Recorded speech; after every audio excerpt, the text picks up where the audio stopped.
ಸ್ನೇಹಿತರೆ ನಮಸ್ಕಾರ. ಗೌರಿ ಶಕಿ ಸ್ಟುಡಿಯೋದ ವಿಶೇಷ ಕಾರ್ಯಕ್ರಮ ಫ್ಯಾಮಿಲಿ ಡಾಕ್ಟರ್ ನಿಮಗೆಲ್ಲ ಆತ್ಮೀಯ ಸ್ವಾಗತ. ನಾನು ಗೌರಿ ಶಕಿ.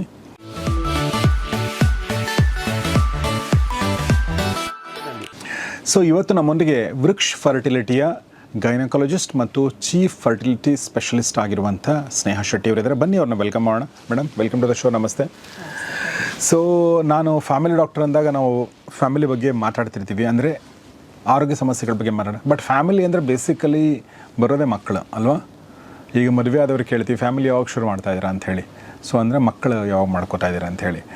ಸೊ ನಮ್ಮ ಕನ್ನಡ ನಾಡಲ್ಲಿ ಮಕ್ಕಳಿರಲ್ವ ಮನೆ ತುಂಬ ಈ ಥರ ಎಲ್ಲ ಇದೆ. ಮಕ್ಕಳು ಅನ್ನೋದು ನಮ್ಮ ಸೌಭಾಗ್ಯಗಳಲ್ಲಿ ಒಂದು, ಈ ಥರದೆಲ್ಲ ನಾವು ಅನ್ಕೋತೀವಿ. ಹೀಗಾಗಿ ಮಕ್ಕಳಿಲ್ಲದೆ ಇದ್ದಾಗ ಒಬ್ವಿಯಸ್ಲಿ ಗಂಡ ಹೆಂಡತಿಗೆ ಒಂದು ಸಣ್ಣ ಸಮಸ್ಯೆ ಆಗೋದು ಆ ಥರದ್ದೆಲ್ಲ ಆಗುತ್ತೆ. ಸೊ ನನ್ನ ಪ್ರಶ್ನೆ ಏನಂತಂದರೆ, ಮಕ್ಕಳು ಆಗ್ತಾ ಇಲ್ಲ ಅಂತ ಅಂದರೆ ನಮ್ಮ ಹತ್ರ ಸಮಸ್ಯೆ ಇದೆ, ನಮಗೆ ಮಕ್ಕಳಾಗ್ತಾ ಇಲ್ಲ ಅಂತ ಗೊತ್ತಾಗೋದು ಯಾವಾಗ ಗಂಡ ಹೆಂಡತಿಗೆ? ಎಲ್ಲ ಆರೋಗ್ಯ ಚೆನ್ನಾಗಿದ್ದರೂ ಕೂಡ ಅಂದರೆ ಆಬ್ವಿಯಸ್ ಕೆಲವೊಂದು ಕಾರಣಗಳೇನಾದರೂ ಗೊತ್ತಾಗ್ತಾವೆ ಅವ್ರಿಗೆ, ಅಥವಾ ನಿಮ್ಮ ಹತ್ರ ಬರಬೇಕಾಗತ್ತೆ? ಹೇಗೆ? ಈ ಥರ ಕೆಲವೊಂದು ಬೇಸಿಕ್ ವಿಚಾರಗಳು ಮನೆಯಲ್ಲೇ ಕೂತ್ಕೊಂಡು ಅರ್ಥ ಮಾಡ್ಕೊಳ್ಳೋಂಥ ವಿಚಾರಗಳು ಏನು ಮೇಡಮ್?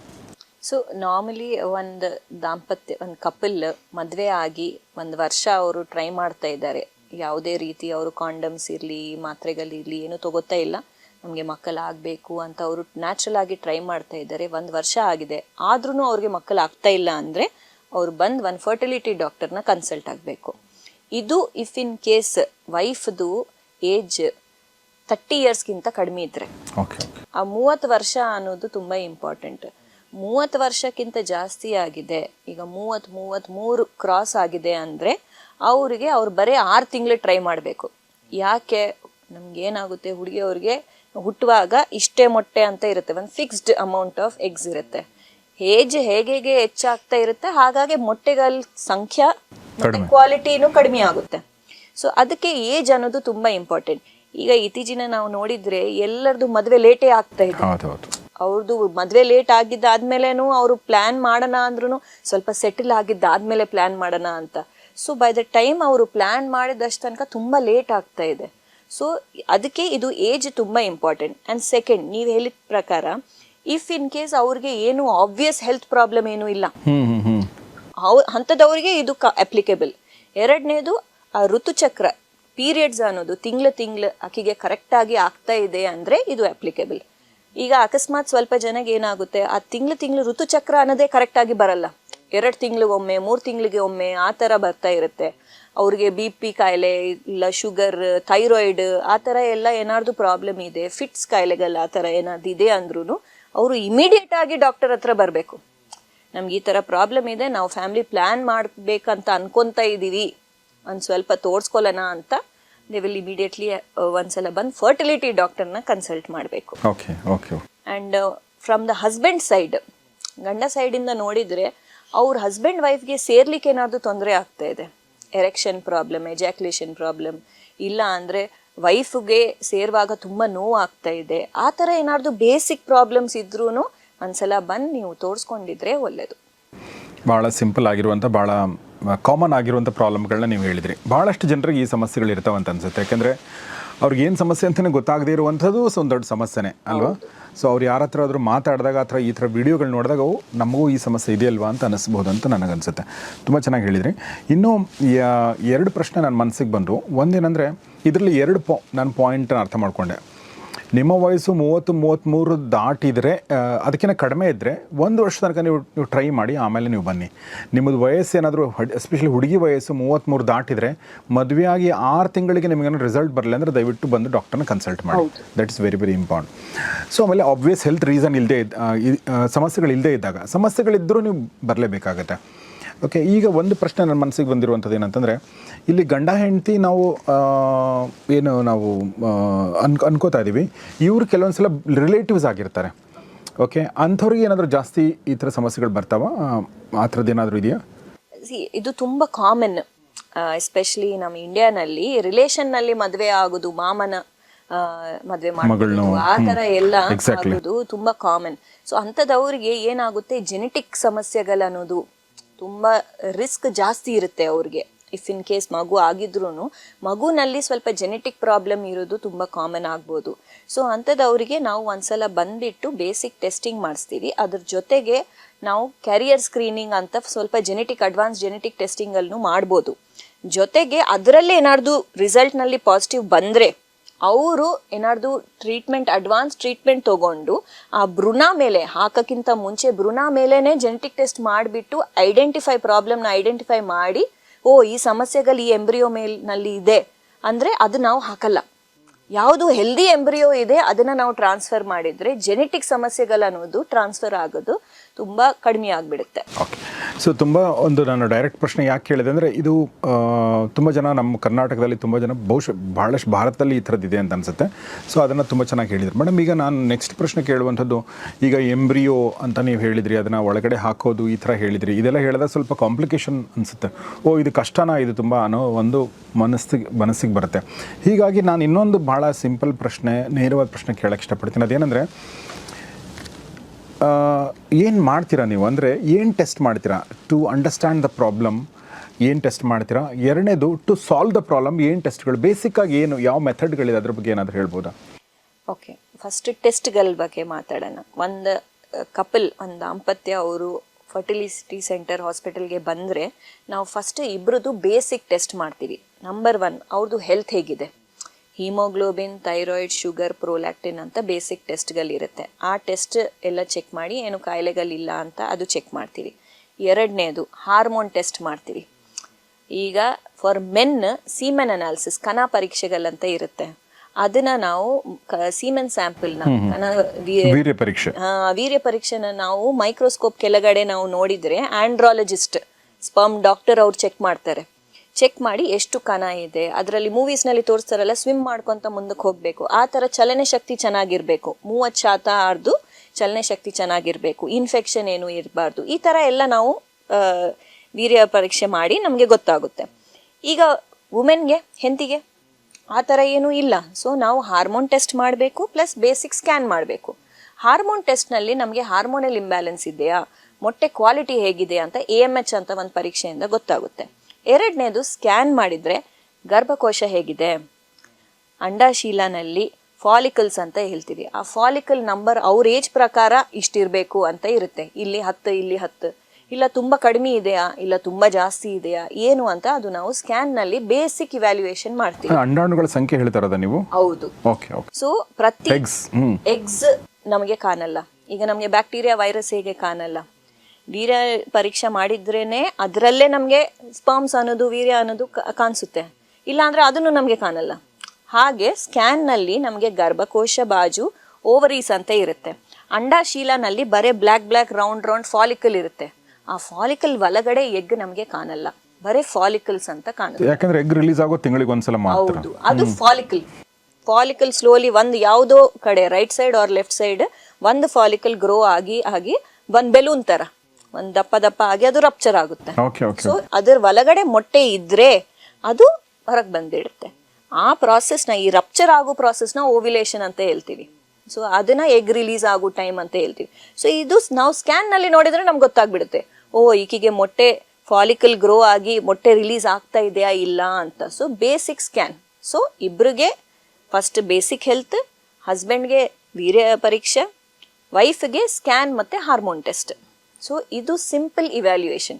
ಇದರಲ್ಲಿ ಏನಾದ್ರು ಮೇಜರ್ ಪ್ರಾಬ್ಲಮ್ ಇದೆಯಾ ಅಂತ ನಮಗೆ ಡಿಟೆಕ್ಟ್ ಆಗುತ್ತೆ. ಸೊ ಆ ಡಿಟೆಕ್ಷನ್ ಪ್ರಾಬ್ಲಮ್ ಪ್ರಕಾರ ಟ್ರೀಟ್ಮೆಂಟ್ ಇರುತ್ತೆ.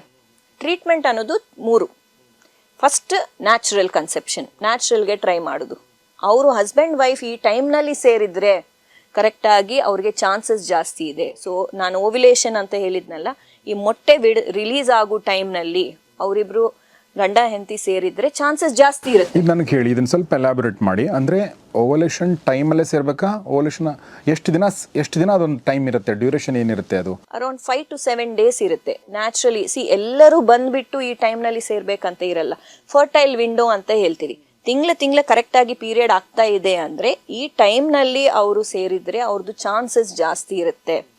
ಬಿಕಾಸ್ ಆ ಟೈಮ್ ಪೀರಿಯಡ್ನಲ್ಲಿ ಅವ್ರಿಗೆ ಎಗ್ ರಿಲೀಸ್ ಆಗೋದು ಜಾಸ್ತಿ ಚಾನ್ಸ್ ಇರುತ್ತೆ. Ovulation time. ಸೊ ಆ ಟೈಮ್ನಲ್ಲಿ ಅವರು ಸೇರಬೇಕು. ಆಲ್ಟರ್ನೇಟ್ ಡೇಸ್ ಇಲ್ಲ ಅಂದರೆ 3 ದಿನಗೊಮ್ಮೆ ಸೇರಿದರೆ ಚಾನ್ಸಸ್ ಆಫ್ ಪ್ರೆಗ್ನೆನ್ಸಿ ಜಾಸ್ತಿ. ಎಷ್ಟು ದಿನ ಆ ಥರ ಅವ್ರಿಗೆ ವಿಂಡೋ ಇರುತ್ತೆ? ಅದೊಂದು ಫರ್ಟೈಲ್ ವಿಂಡೋ ಅಂತ ಏನು ಹೇಳಿದ್ರಿ ನೀವು, ಪೀರಿಯಡ್ಸ್ ಆಗಿ ನೀವು ಹೇಳ್ತಾರದ? ಈಗ ಪೀರಿಯಡ್ ಅಂದರೆ ಬ್ಲೀಡಿಂಗ್ ಸ್ಟಾರ್ಟ್ ಆಗೋದ್ ದಿನನ ಡೇ 1 ಅಂತ ಹೇಳ್ತೀವಿ. Okay, correct. ಆ ಟೈಮಿಂದ ನಾವು ಕ್ಯಾಲ್ಕುಲೇಟ್ ಮಾಡಬೇಕು. ಇವತ್ತು ಬ್ಲೀಡಿಂಗ್ ಸ್ಟಾರ್ಟ್ ಆಗಿದೆ ಅಂದರೆ ಇವತ್ತು first day, second day, third day, ಆ ಥರ 10ನೇ ದಿನದಿಂದ 12 ದಿನ, from 10th to 18th day ಮಧ್ಯದಲ್ಲಿ ಅವರು ಇದರ ಆಲ್ಟರ್ನೇಟ್ ಡೇಸ್ ಇಲ್ಲ ಒನ್ಸ್ ಇನ್ 3 ಡೇಸ್ ಅವರು ಟ್ರೈ ಮಾಡಬೇಕು. ಸೊ ಪೀರಿಯಡ್ ಆಗಿ 10ನೇ ದಿನದಿಂದ 15ನೇ ದಿನದ ತನಕ ನೀವು ಹೇಳ್ತಾ ಇದ್ದೀರಾ?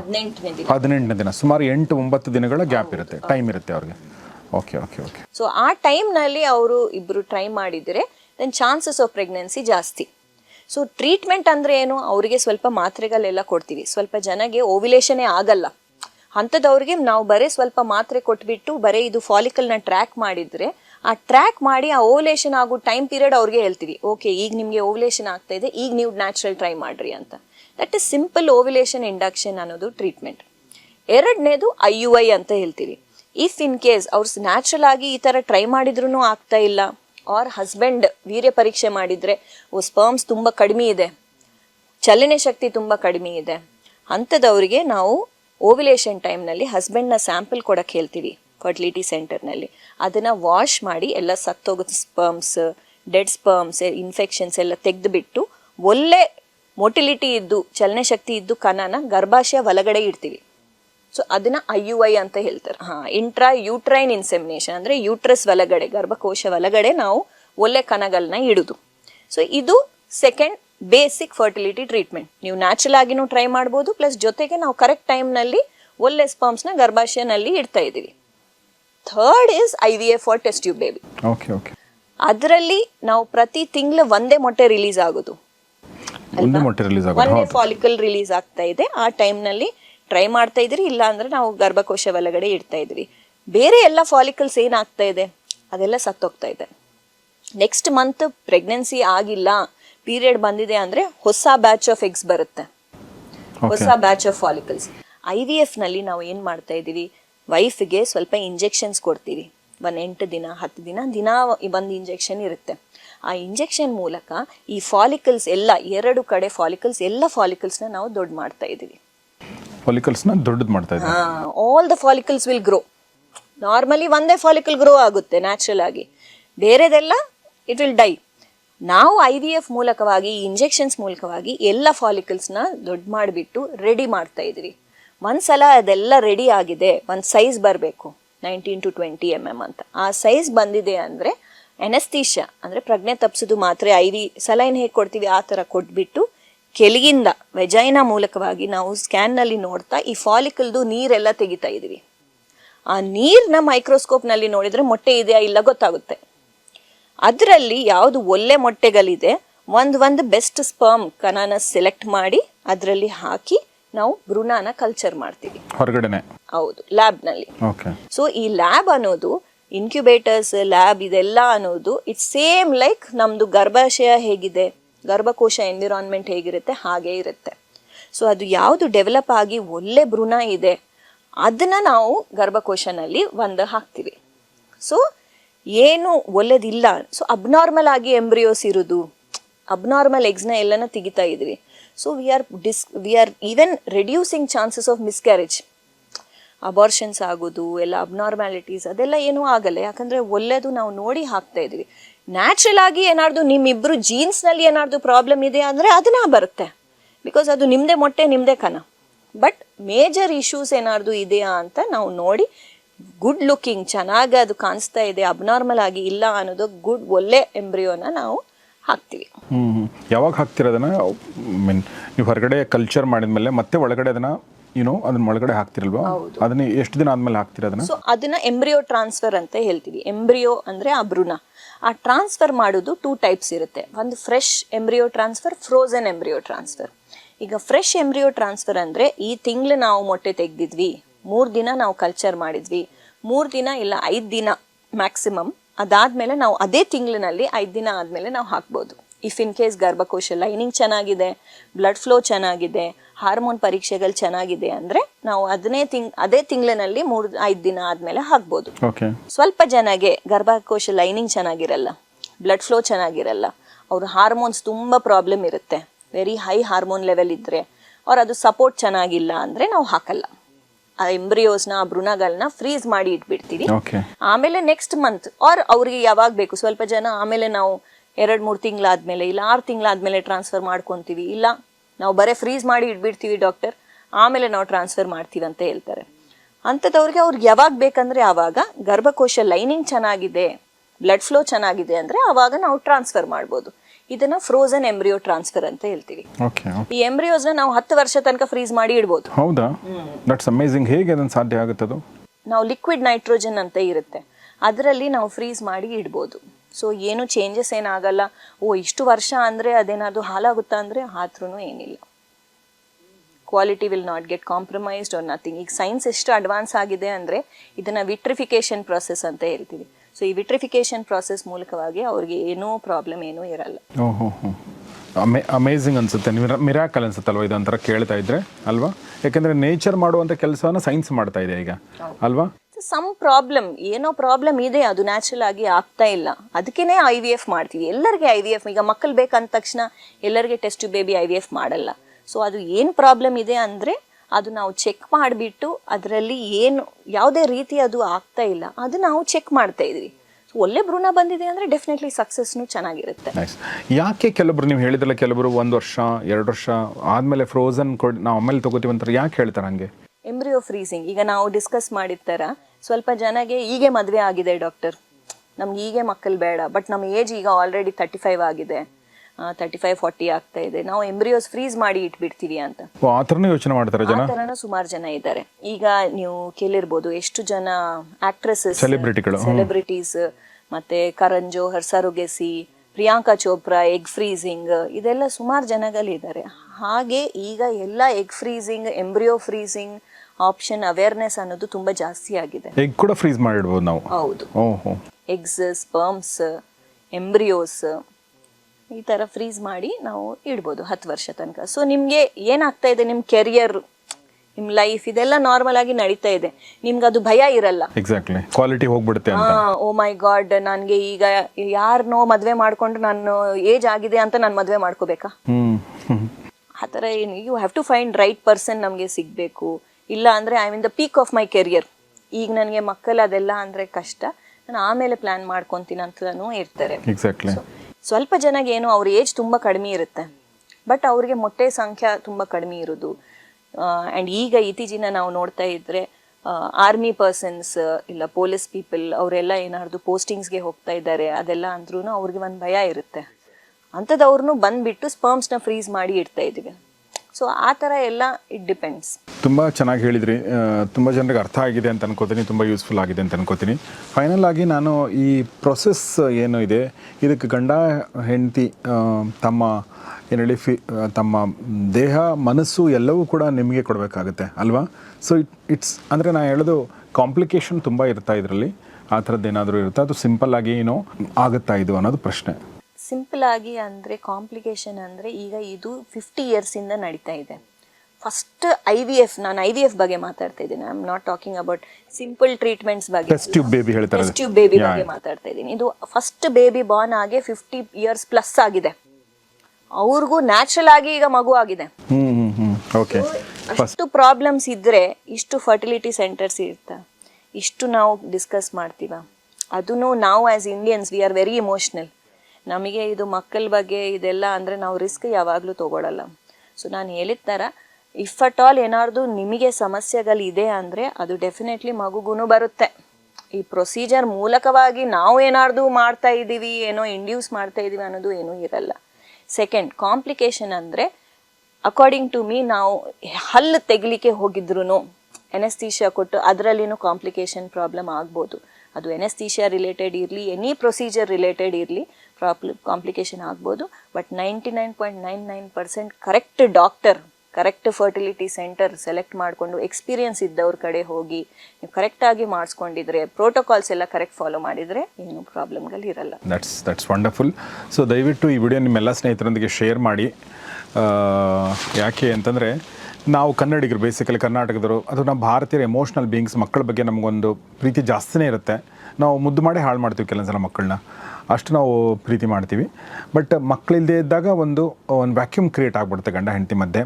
ಮತ್ತು ಗಂಡ ಹೆಂಡತಿ ಮಧ್ಯೆ ಆ್ಯಕ್ಚುಲಿ ಒಂದು ಮೊನಾಟನಿ ಬ್ರೇಕ್ ಮಾಡೋದೇ ಮಗು ಬಂದಾಗ. ಇಲ್ಲಾಂದರೆ ಅವ್ರು ತುಂಬ ಕರಿಯರಲ್ಲಿ ಬ್ಯುಸಿ ಇದ್ದರೆ ತೊಂದರೆ ಇಲ್ಲ, ಅದೂ ಇಲ್ಲ ಅಂತಂದಾಗ ಮಕ್ಕಳಾಗದೇ ಇದ್ದರೆ ಖಂಡಿತ ಅವ್ರ ಮೇಲೆ ಅದು ಸ್ಟ್ರೆಸ್ ಕ್ರಿಯೇಟ್ ಆಗುತ್ತೆ. ಹೀಗಾಗಿ ಈ ಥರದ ಒಂದು ಸೆಂಟರ್ಗಳಿಗೆ ದಯವಿಟ್ಟು ಹೋಗಿ ಅಂತ ಕೇಳ್ತೀನಿ. ಇನ್ನು ವೃಕ್ಷ ಬಗ್ಗೆ ಹೇಳಿ ಡಾಕ್ಟರ್ ಸ್ನೇಹ ಅವರೇ, ನಿಮ್ಮ ಬಗ್ಗೆ ಹೇಳಿ. ನೀವು ಎಷ್ಟು ವರ್ಷಗಳಿಂದ ನೀವು ಇದರಲ್ಲಿದ್ದೀರಾ? How do you feel about this ನಿಮ್ಮ ವೃತ್ತಿ ಬಗ್ಗೆ? ನಾನು ಆಲ್ಮೋಸ್ಟ್ 15 ವರ್ಷ ಆಗಿದೆ ಈಗ ಮೆಡಿಕಲ್ ಫೀಲ್ಡ್ನಲ್ಲಿ ಬಿಟ್ಟು. ಸೊ MBBS ಆದಮೇಲೆ ನನಗೆ ವುಮೆನ್ ಹೆಲ್ತ್ನಲ್ಲೇ ನಾನು ಸ್ಪೆಷಲೈಸ್ ಮಾಡಬೇಕು ಅಂತ ಅದು ಒಂದಿತ್ತು ಫಾರ್ ಮೆನಿ ರೀಸನ್ಸ್. ಅದರಲ್ಲಿ ನಾನು ಸ್ಪೆಷಲೈಸೇಷನ್ ಮಾಡಿದ್ದಾದಮೇಲೆ ಆಬ್ಸ್ಟೆಟಿಕ್ಸ್ ಪ್ರಾಕ್ಟೀಸ್ ಮಾಡುವಾಗ, ಅಂದರೆ ಡೆಲಿವರಿ ಪ್ರಾಕ್ಟೀಸ್ ಅದೆಲ್ಲ ಮಾಡುವಾಗ ಅವಾಗ ನಾವು ನೋಡ್ತಾ ಇದ್ದರೆ ಇದು ಒಂದು ಸೌತ್ ಇಂಡಿಯಾನಲ್ಲಿಯ ಇಲ್ಲ ಓವರ್ ಆಲ್ ಇಂಡಿಯಾನಲ್ಲಿ ಐ ಥಿಂಕ್ ಇದು ಒಂದು ಇರುತ್ತೆ, ಅವ್ರಿಗೆ ಮಕ್ಕಳು ಯಾರು ಆಗಿಲ್ಲ ಅಂಥದ್ದವರು ಬರಲ್ಲ ಮಗುನ ನೋಡಲಿಕ್ಕೆ ಡೆಲಿವರಿ ಆದಮೇಲೆ. ಸೊ ಆ ಥರ ಒಬ್ಬರು ದಾಂಪತ್ಯಗಳು ಬಂದರು OPD ನಲ್ಲಿ ನನ್ನ ಜೊತೆ ಮಾತಾಡಲಿಕ್ಕೆ, ಡಾಕ್ಟರ್ ಈ ಥರ ನಾವು ನಮಗೂ ಮಗು ಬೇಕು, ನಮ್ಮ ಅಕ್ಕಗೆ ಈಗ ನೀವು ಡೆಲಿವರಿ ಮಾಡಿದ್ರಿ ಅಂತ. ಅವ್ರಿಗೆ ಎಷ್ಟು ಅದು ತುಂಬ ಇಮೋಷ್ನಲ್ ಮೂಮೆಂಟ್ ಆಗಿತ್ತು. ನಮಗೆ ಮದುವೆ ಆಗಿ ಈಗ 15 ವರ್ಷ ಆಗಿದೆ ಡಾಕ್ಟರ್, ಈ ಥರ ಅಂತ. ಆಯಿತು, ನೀವು ಇದು ಪ್ರಾಬ್ಲಮ್ ಏನಂತ ಫುಲ್ ಹಿಸ್ಟ್ರಿ ತೊಗೊಂಡು ಬೇಸಿಕ್ ಇವ್ಯಾಲ್ಯೂಯೇಷನ್ ಮಾಡುವಾಗ ಆಕೆಗೆ ಮೊಟ್ಟೆ ರಿಲೀಸೇ ಆಗ್ತಾ ಇಲ್ಲ. ಸೊ ನಾವು ಬರೀ ಸ್ವಲ್ಪ ಟ್ಯಾಬ್ಲೆಟ್ಗಳು ಕೊಟ್ಬಿಟ್ಟು ಮೊಟ್ಟೆ ರಿಲೀಸ್ ಆಗೋ ಟೈಮ್ನಲ್ಲಿ ನೀವು ನ್ಯಾಚುರಲಾಗಿ ಟ್ರೈ ಮಾಡಿರಿ ಅಂತ ಹೇಳಿದ್ವಿ. ಆ ಟೈಮ್ನಲ್ಲಿ they tried and within 1 month she got pregnant. ಆ ಮೂಮೆಂಟ್ ಚೇಂಜ್ಡ್ ಮೀ. ನಾನು ಅವಾಗ ಅನ್ಕೊಂಡಿದ್ದೀನಿ ಡೆಲಿವರಿ ಮಾಡುವಾಗ ಓಕೆ ಅದೆಲ್ಲ ಹ್ಯಾಪಿ ಮೂಮೆಂಟ್, ಬಟ್ ಈ ಥರ ಪ್ರೆಗ್ನೆನ್ಸಿ ಮಗು ಆಗ್ತಾ ಇಲ್ಲ ಅಂತ ಆ ಕಪಲ್ಸ್ನ ಅವ್ರಿಗೆ ಪ್ರೆಗ್ನೆನ್ಸಿ ಪಾಸಿಟಿವ್ ಬಂದವಾಗ ಆ ಹ್ಯಾಪಿನೆಸ್ನ ನಾನು ಎಕ್ಸ್ಪ್ಲೇನ್ ಮಾಡೋಕ್ಕಾಗಲ್ಲ. ಈಗ ಏನಾದರೂ ಪ್ರಾಬ್ಲಮ್ ಇದೆ, ಅಪೆಂಡಿಕ್ಸ್ ಪ್ರಾಬ್ಲಮ್ ಅಂದರೆ ಸರ್ಜರಿ ಮಾಡ್ಕೊಂಡಿದ್ರೆ ಅದು ಸರಿ ಆಗುತ್ತೆ. ಫರ್ಟಿಲಿಟಿ ಆ ಥರ ಅಲ್ಲ, ಅದು ಪ್ರಾಣ ಬರಬೇಕು, ಒಂದು ಜೀವ ಬರಬೇಕಂದ್ರೆ ಅದು ದೇವ್ರೇ ದಯ.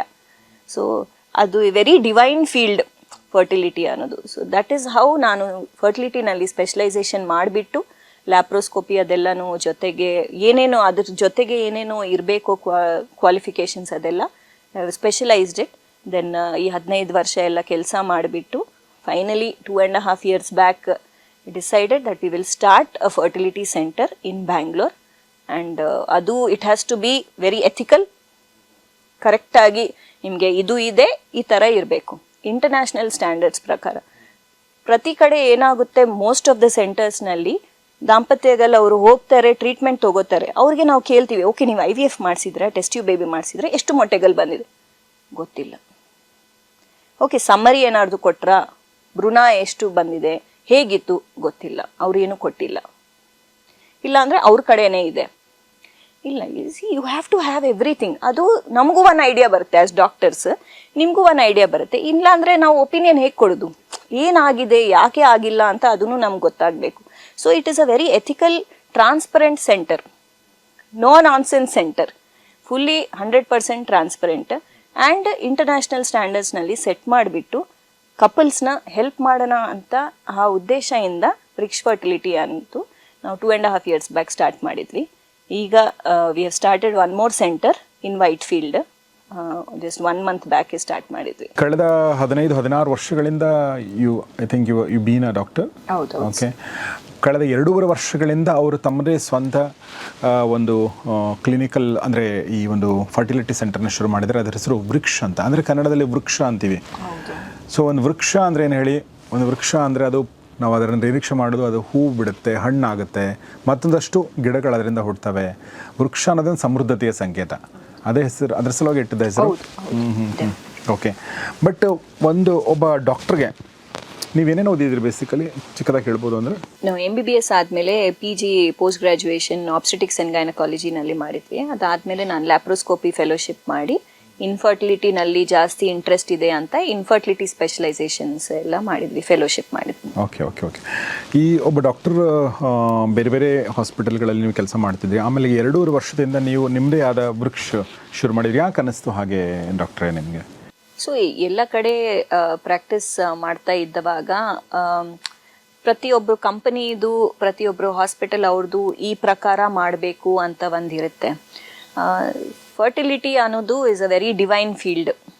ಅದು ಒಂದು ದೈವದ ಮೂಲಕವಾಗಿ ಅದು ಆಶೀರ್ವಾದ ಇದ್ರೇನೆ ಅದು ನಾವು ಏನು ಮಾಡಿದ್ರೂ ಅದು ನ್ಯಾಚುರಲ್ ಇರಲಿ ಇಲ್ಲ ಹೈ ಎಂಡ್ ಟ್ರೀಟ್ಮೆಂಟ್ ಇರಲಿ. ಸ್ವಲ್ಪ ಜನಗೆ ಸಿಂಪಲ್ ಮಾತ್ರೆಗಳು ಕೊಟ್ಟರೆ ಆಗಿಬಿಡುತ್ತೆ, ಸ್ವಲ್ಪ ಜನಗೆ ಈ ಥರ. ಸೊ ಬೇಸಿಕ್ ಟ್ರೀಟ್ಮೆಂಟಿಂದನೂ ಆಗ್ಬೋದು ಅಂತ. ಅದು IVF ಸೆಂಟರ್ನಲ್ಲೇ ನಾನು ಕೆಲಸ ಮಾಡಬೇಕಂತ ಇಲ್ಲ, ಫರ್ಟಿಲಿಟಿ ಸೆಂಟರ್ನಲ್ಲಿ ನಾನು ಕೆಲಸ ಮಾಡಬೇಕು. ಓಕೆ, ನಾವೇ ಒಂದು ಸ್ವಲ್ಪ ಚಿಕ್ಕದಾಗಿ ಸ್ಟಾರ್ಟ್ ಮಾಡಿಬಿಟ್ಟು ಈ ಥರ ಎಷ್ಟು ದಾಂಪತ್ಯಗಳನ್ನ ಅವ್ರಿಗೆ ಹೆಲ್ಪ್ ಮಾಡ್ಬೋದಂದರೆ ಅದು ಮಾಡೋಣ ಅಂತ ಆ ಉದ್ದೇಶದಿಂದ ಇಂಟರ್ನ್ಯಾಷನಲ್ ಲೆವೆಲ್ ಸ್ಟ್ಯಾಂಡರ್ಡ್ಸ್ನಲ್ಲಿ ಕರೆಕ್ಟ್ ಎಥಿಕಲ್ ಪ್ರಾಕ್ಟೀಸ್ ಮಾಡಿ ART ಅಂತ ಸೆಂಟ್ರಲ್ ಗವರ್ಮೆಂಟ್ ಲಾ ಇದೆ ಈಗ, ಆ ಸೆಂಟ್ರಲ್ ಗವರ್ಮೆಂಟ್ ಲಾ ಪ್ರಕಾರ ಫಾಲೋ ಆಗಿ ಒಂದು ಸೆಂಟರ್ ಮಾಡೋಣ ಅಂತ ಆ ಉದ್ದೇಶದಿಂದ ಮಾಡಿದ್ವಿ. Very nice. ಸೊ ಅಲ್ಲಿ ಒಂದು ಭಾಳ ಇಂಪಾರ್ಟೆಂಟ್ ವ್ಯತ್ಯಾಸ ಹೇಳಿದರು.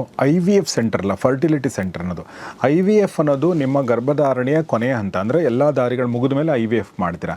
ಸೊ ಕೆಲವೊಬ್ರಿಗೆ ನ್ಯಾಚುರಲ್ ಆಗಿ ಆಗುತ್ತೆ, ಇನ್ನೂ ಕೆಲವೊಬ್ರಿಗೆ ಇನ್ನೊಂದು ನೀವು ಹೇಳಿದ್ರಿ ಎರಡನೇದು IUI ಇಂದ ಆಗುತ್ತೆ, ಕೆಲವೊಬ್ರಿಗೆ ಮಾತ್ರ IVFನಿಂದ ಆಗುತ್ತೆ. ಸೊ ಹೀಗಾಗಿ ಯಾವುದು ದಾರಿಯಿಂದ ಮಕ್ಕಳಾಗಿ ಸಾಧ್ಯ ಆ ದಾರಿನ ಆಯ್ಕೆ ಮಾಡ್ಕೋಬೇಕು ಅನ್ನೋದು ತಮ್ಮ ಒಂದು ಮಾತಿನ ಅರ್ಥ ನನಗೆ. ಇನ್ನು ಈಗ ನಾವು ನಮ್ಮ ಭಾರತದಲ್ಲಿ ಒಂದಷ್ಟು ಹೇಗೆ ಮಕ್ಕಳ ಬಗ್ಗೆ ಒಂದು ಒಲವಿದೆಯೋ ಹಾಗೆ ಕೆಲವೊಂದು ತಪ್ಪು ತಿಳುವಳಿಕೆಗಳಿಂದಾಗಿ ತಪ್ಪು ವ್ಯಕ್ತಿಗಳ ಮೇಲೆ ಬ್ಲೇಮ್ ಮಾಡುವಂಥದ್ದೆಲ್ಲ ಇದೆ ನಮ್ಮ ದೇಶದಲ್ಲಿ. ಅದು ಫಾರ್ ಎಕ್ಸಾಂಪಲ್ ಹೆಣ್ಮಕ್ಳನ್ನ ನಾವು ಬ್ಲೇಮ್ ಮಾಡ್ತೀವಿ ಯೂಶ್ವಲಿ. ಮಕ್ಕಳಾಗಿಲ್ಲ ಅಂದರೆ ಒಂದು ಸಂಸಾರದಲ್ಲಿ ಅವಳು ಬಂಜೆ ಅನ್ನೋ ಮಾತು ನಮ್ಮ ಕನ್ನಡದಲ್ಲಿ ಒಂದು ಮಾತಿದೆ, which is a very very harsh and which is a very rude thing to say. ಗಂಡಸಿಗೆ ಆ ಥರದ್ದು ವರ್ಡೇ ಇಲ್ಲ ನಮ್ಮ ಹತ್ರ. ಗಂಡಸಿಗೆ ಯಾಕೆ ಅಂದರೆ ನಾವು ಅನಿಸುತ್ತೆ ಗಂಡಸಿಗೆ ಏನು ಸಮಸ್ಯೆ ಇಲ್ಲ, ಹೆಣ್ಣಿಗೆ ಸಮಸ್ಯೆ ಅನ್ನೋದು ಅಗೇನ್ ನಾ ಹೇಳ್ದಂಗೆ ಅತ್ಯಂತ ದೊಡ್ಡ ತಪ್ಪು ತಿಳುವಳಿಕೆ, ಮೂರ್ಖತನದ ಮಾತು. ದಯವಿಟ್ಟು ಯಾರೂ ಕೂಡ ಆ ಥರದ ವರ್ಡ್ಗಳನ್ನ ಯೂಸ್ ಮಾಡಬೇಡಿ, ಆ ಥರ ತಿಳ್ಕೊಳ್ಬೇಡಿ. ಸೊ ಒಂದು ಮಕ್ಕಳಾಗದೇ ಇದ್ದಾಗ ಗಂಡ ಹೆಂಡತಿಗೆ ಗಂಡನಲ್ಲೂ ಸಮಸ್ಯೆ ಇರ್ಬೋದು, ಹೆಂಡತಿಯಲ್ಲೂ ಸಮಸ್ಯೆ ಇರ್ಬೋದು, ಹೆಣ್ಣಿನಲ್ಲೂ ಸಮಸ್ಯೆ ಇರ್ಬೋದು, ಗಂಡಿನಲ್ಲೂ ಸಮಸ್ಯೆ ಇರ್ಬೋದು ಅಲ್ವಾ. ಸೊ ನಾನು 2 ಪ್ರಶ್ನೆಗಳು ಕೇಳಬೇಕು. ಜಾಸ್ತಿ ಸಮಸ್ಯೆ ಯಾರಿಗಿರುತ್ತೆ ಅನ್ನೋದು ಮೊದಲನೇ ಪ್ರಶ್ನೆ. ಈ ಒಂದು ಎಪಿಸೋಡಲ್ಲಿ ಹೆಣ್ಣಿನ ಸಮಸ್ಯೆಗಳೇನು ಅನ್ನೋದ್ರ ಬಗ್ಗೆ ಮಾತಾಡಬೇಕು. ಸೊ ಮೊದಲನೇ ಪ್ರಶ್ನೆ, ಯಾರಿಗೆ ಜಾಸ್ತಿ ಸಮಸ್ಯೆ ಇರುತ್ತೆ? ನೀವು ತುಂಬ ಚೆನ್ನಾಗಿ ಮಾತಾಡಿದ್ರಿ. First of all thank you so much for bringing this topic. Thank you. ಇದು ಇಷ್ಟು ಅಪೋಹಗಳಲ್ಲಿ ಈ ಥರ ವರ್ಡ್ ಬಂಜೆತನ ಅನ್ನೋ ವರ್ಡ್ ಅನ್ನೋದು ನೀವು ಹೇಗೆ ಹೇಳಿದ್ರಿ, ಅದು really thank you so much for clearing that out.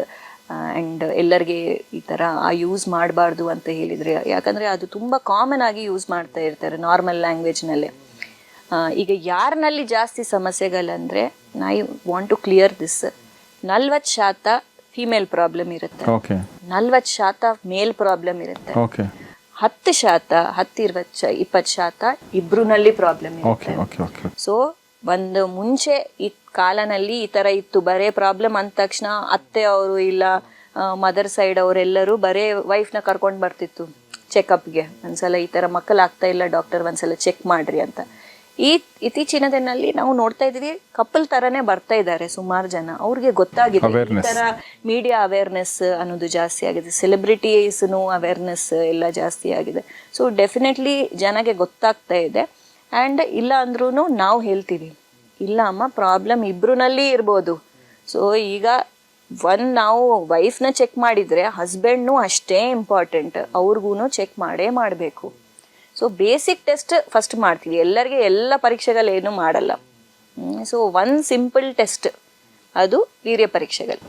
ಅದು ನಿಮ್ಮ ಜನರಲ್ ಹೆಲ್ತ್ ಚೆನ್ನಾಗಿದೆ ಅಂದರೆ ಇದು ಒಂದು ಮಾಡಿದರೆ ನಮಗೆ ಹೇಗಿದೆ ಏನು ಪ್ರಾಬ್ಲಮ್ ಅಂತ ಗೊತ್ತಾಗುತ್ತೆ. ಸೊ ಇಲ್ಲಿ 40% ಹೆಣ್ಮಕ್ಳಲ್ಲೂ ಪ್ರಾಬ್ಲಮ್ ಇರುತ್ತೆ, 40% ಗಂಡಸಲ್ಲೂ ಪ್ರಾಬ್ಲಮ್ ಇರುತ್ತೆ, ಇನ್ನು 20% ಇಬ್ಬರಲ್ಲೂ ಸಮಸ್ಯೆ ಇರುತ್ತೆ ಅನ್ನೋ ಮಾತನ್ನು ನಮ್ಮ ಡಾಕ್ಟರ್ ಸ್ನೇಹಾ ಶೆಟ್ಟಿ ಅವರು ಹೇಳಿದರು. ಸೊ ಹೀಗಾಗಿ ಇದು ಒಂಥರ ಒಬ್ಬರ ಮೇಲೆ ಗೂಬೆ ಕೂರಿಸುವಂಥದ್ದಲ್ಲ ಅನ್ನೋದು ಒಂದು ತುಂಬ ಸ್ಪಷ್ಟವಾಗಿ ಗೊತ್ತಾಯ್ತು. ಎರಡನೇದು, ಹಿಂದಿನ ದಿನಗಳಲ್ಲಿ ಏನಾಗ್ತಿತ್ತು ಅಂದರೆ ಟೆಸ್ಟ್ ಮಾಡೋದಿರಲಿ, ಹೆಣ್ಣಿಗೆ ಸಮಸ್ಯೆ ಇದೆ ಅಂತ ಮುಂಚೆನೇ ಡಿಸೈಡ್ ಮಾಡಿಕೊಂಡು ಗಂಡಿಗೆ ಇನ್ನೊಂದು ಮದುವೆ ಮಾಡ್ತಿದ್ರು.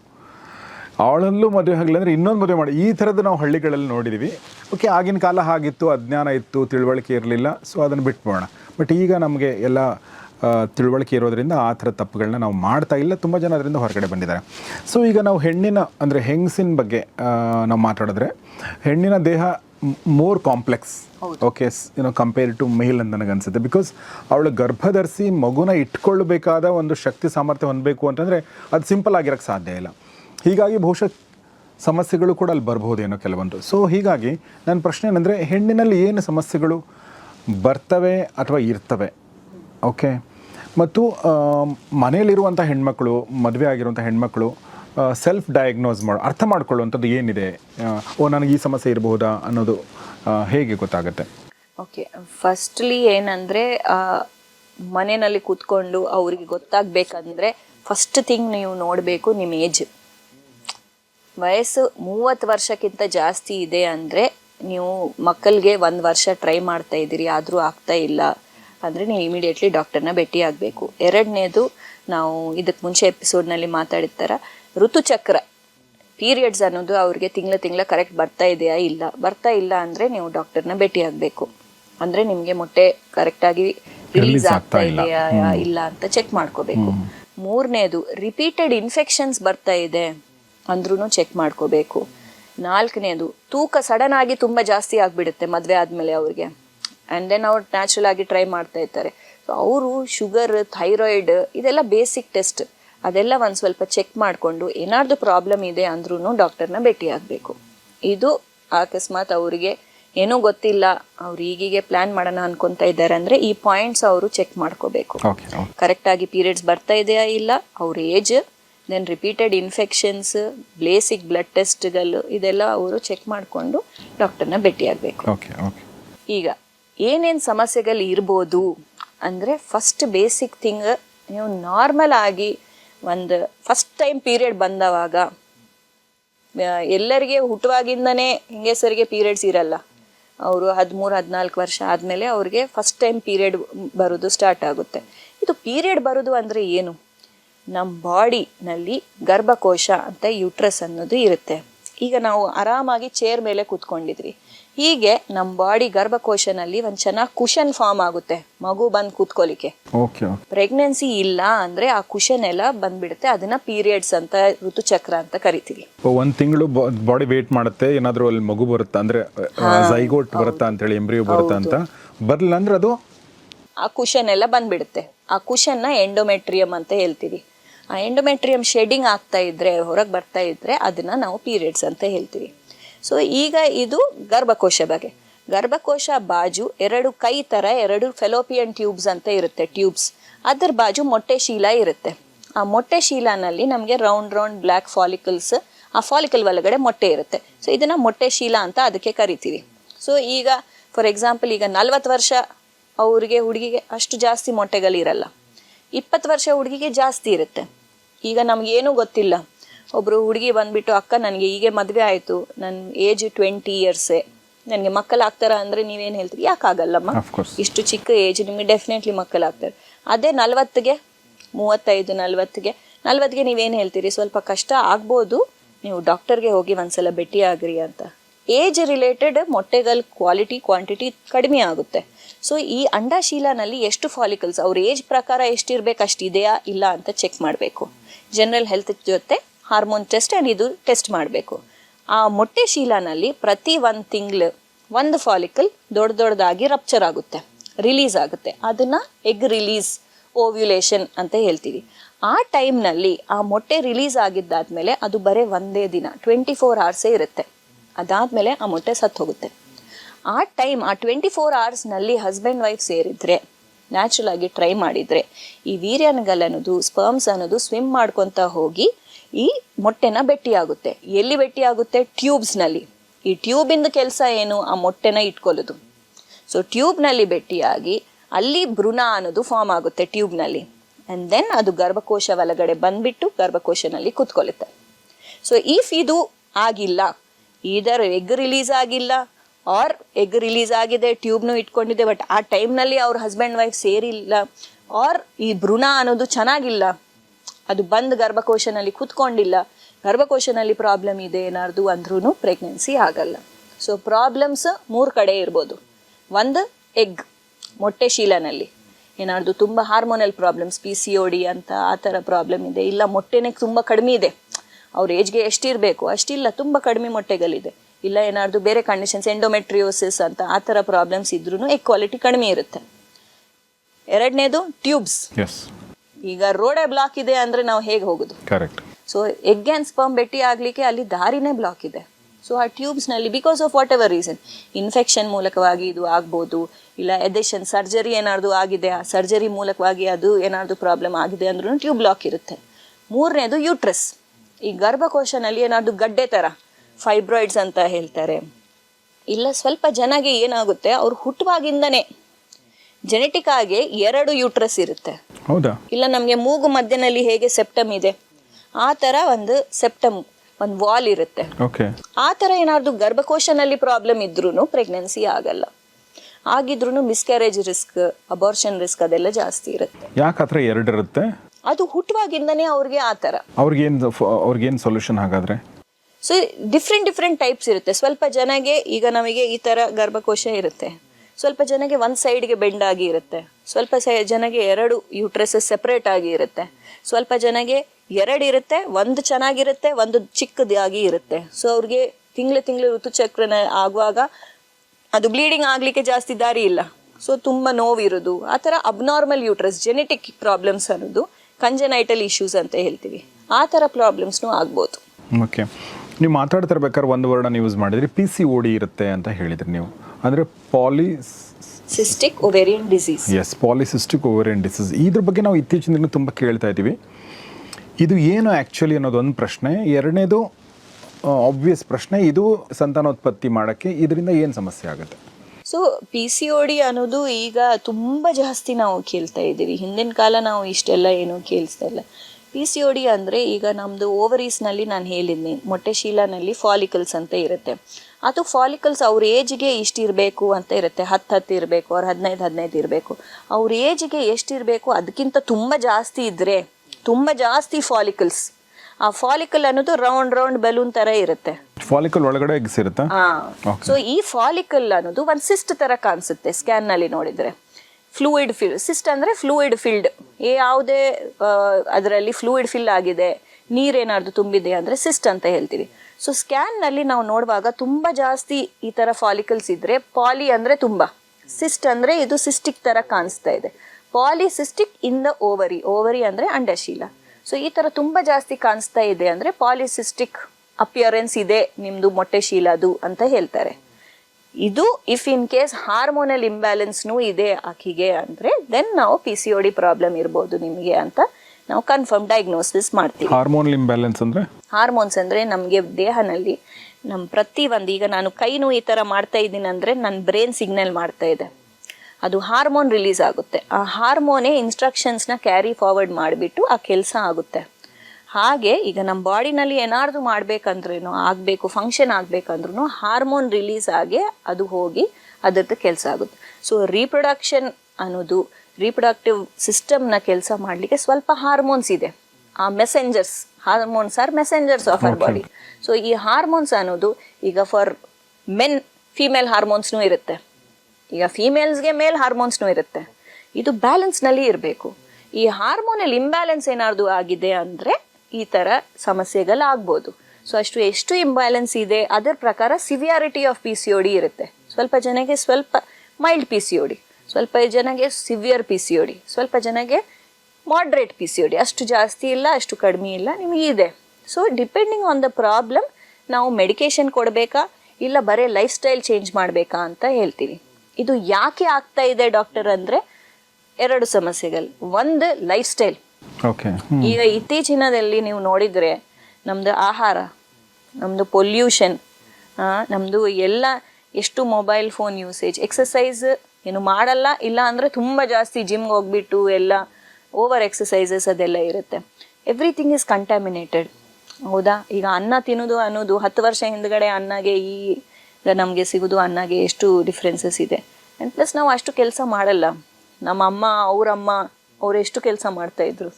ನಮಗೀಗ ಪ್ರತಿಯೊಂದಕ್ಕೆ switch on switch off buttons ಅದೆಲ್ಲ ಥರ ಇದೆ. So we don't work out that much.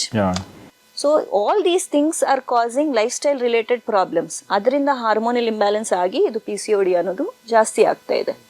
Second, over diagnosis. ಕರೆಕ್ಟಾಗಿ ನೀವು ಡಯಾಗ್ನೋಸ್ ಮಾಡಿಲ್ಲ.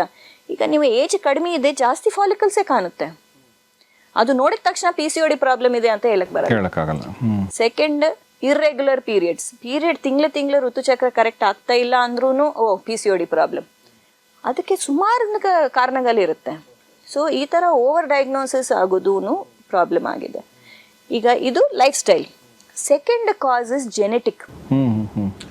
ಈಗ ನಮ್ಮ ಅಪ್ಪ ಅಮ್ಮ ಕಡೆಯಿಂದ ಬರೋದು ಹೆರಿಡಿಟ್ರಿ ಅಂತೀವಿ.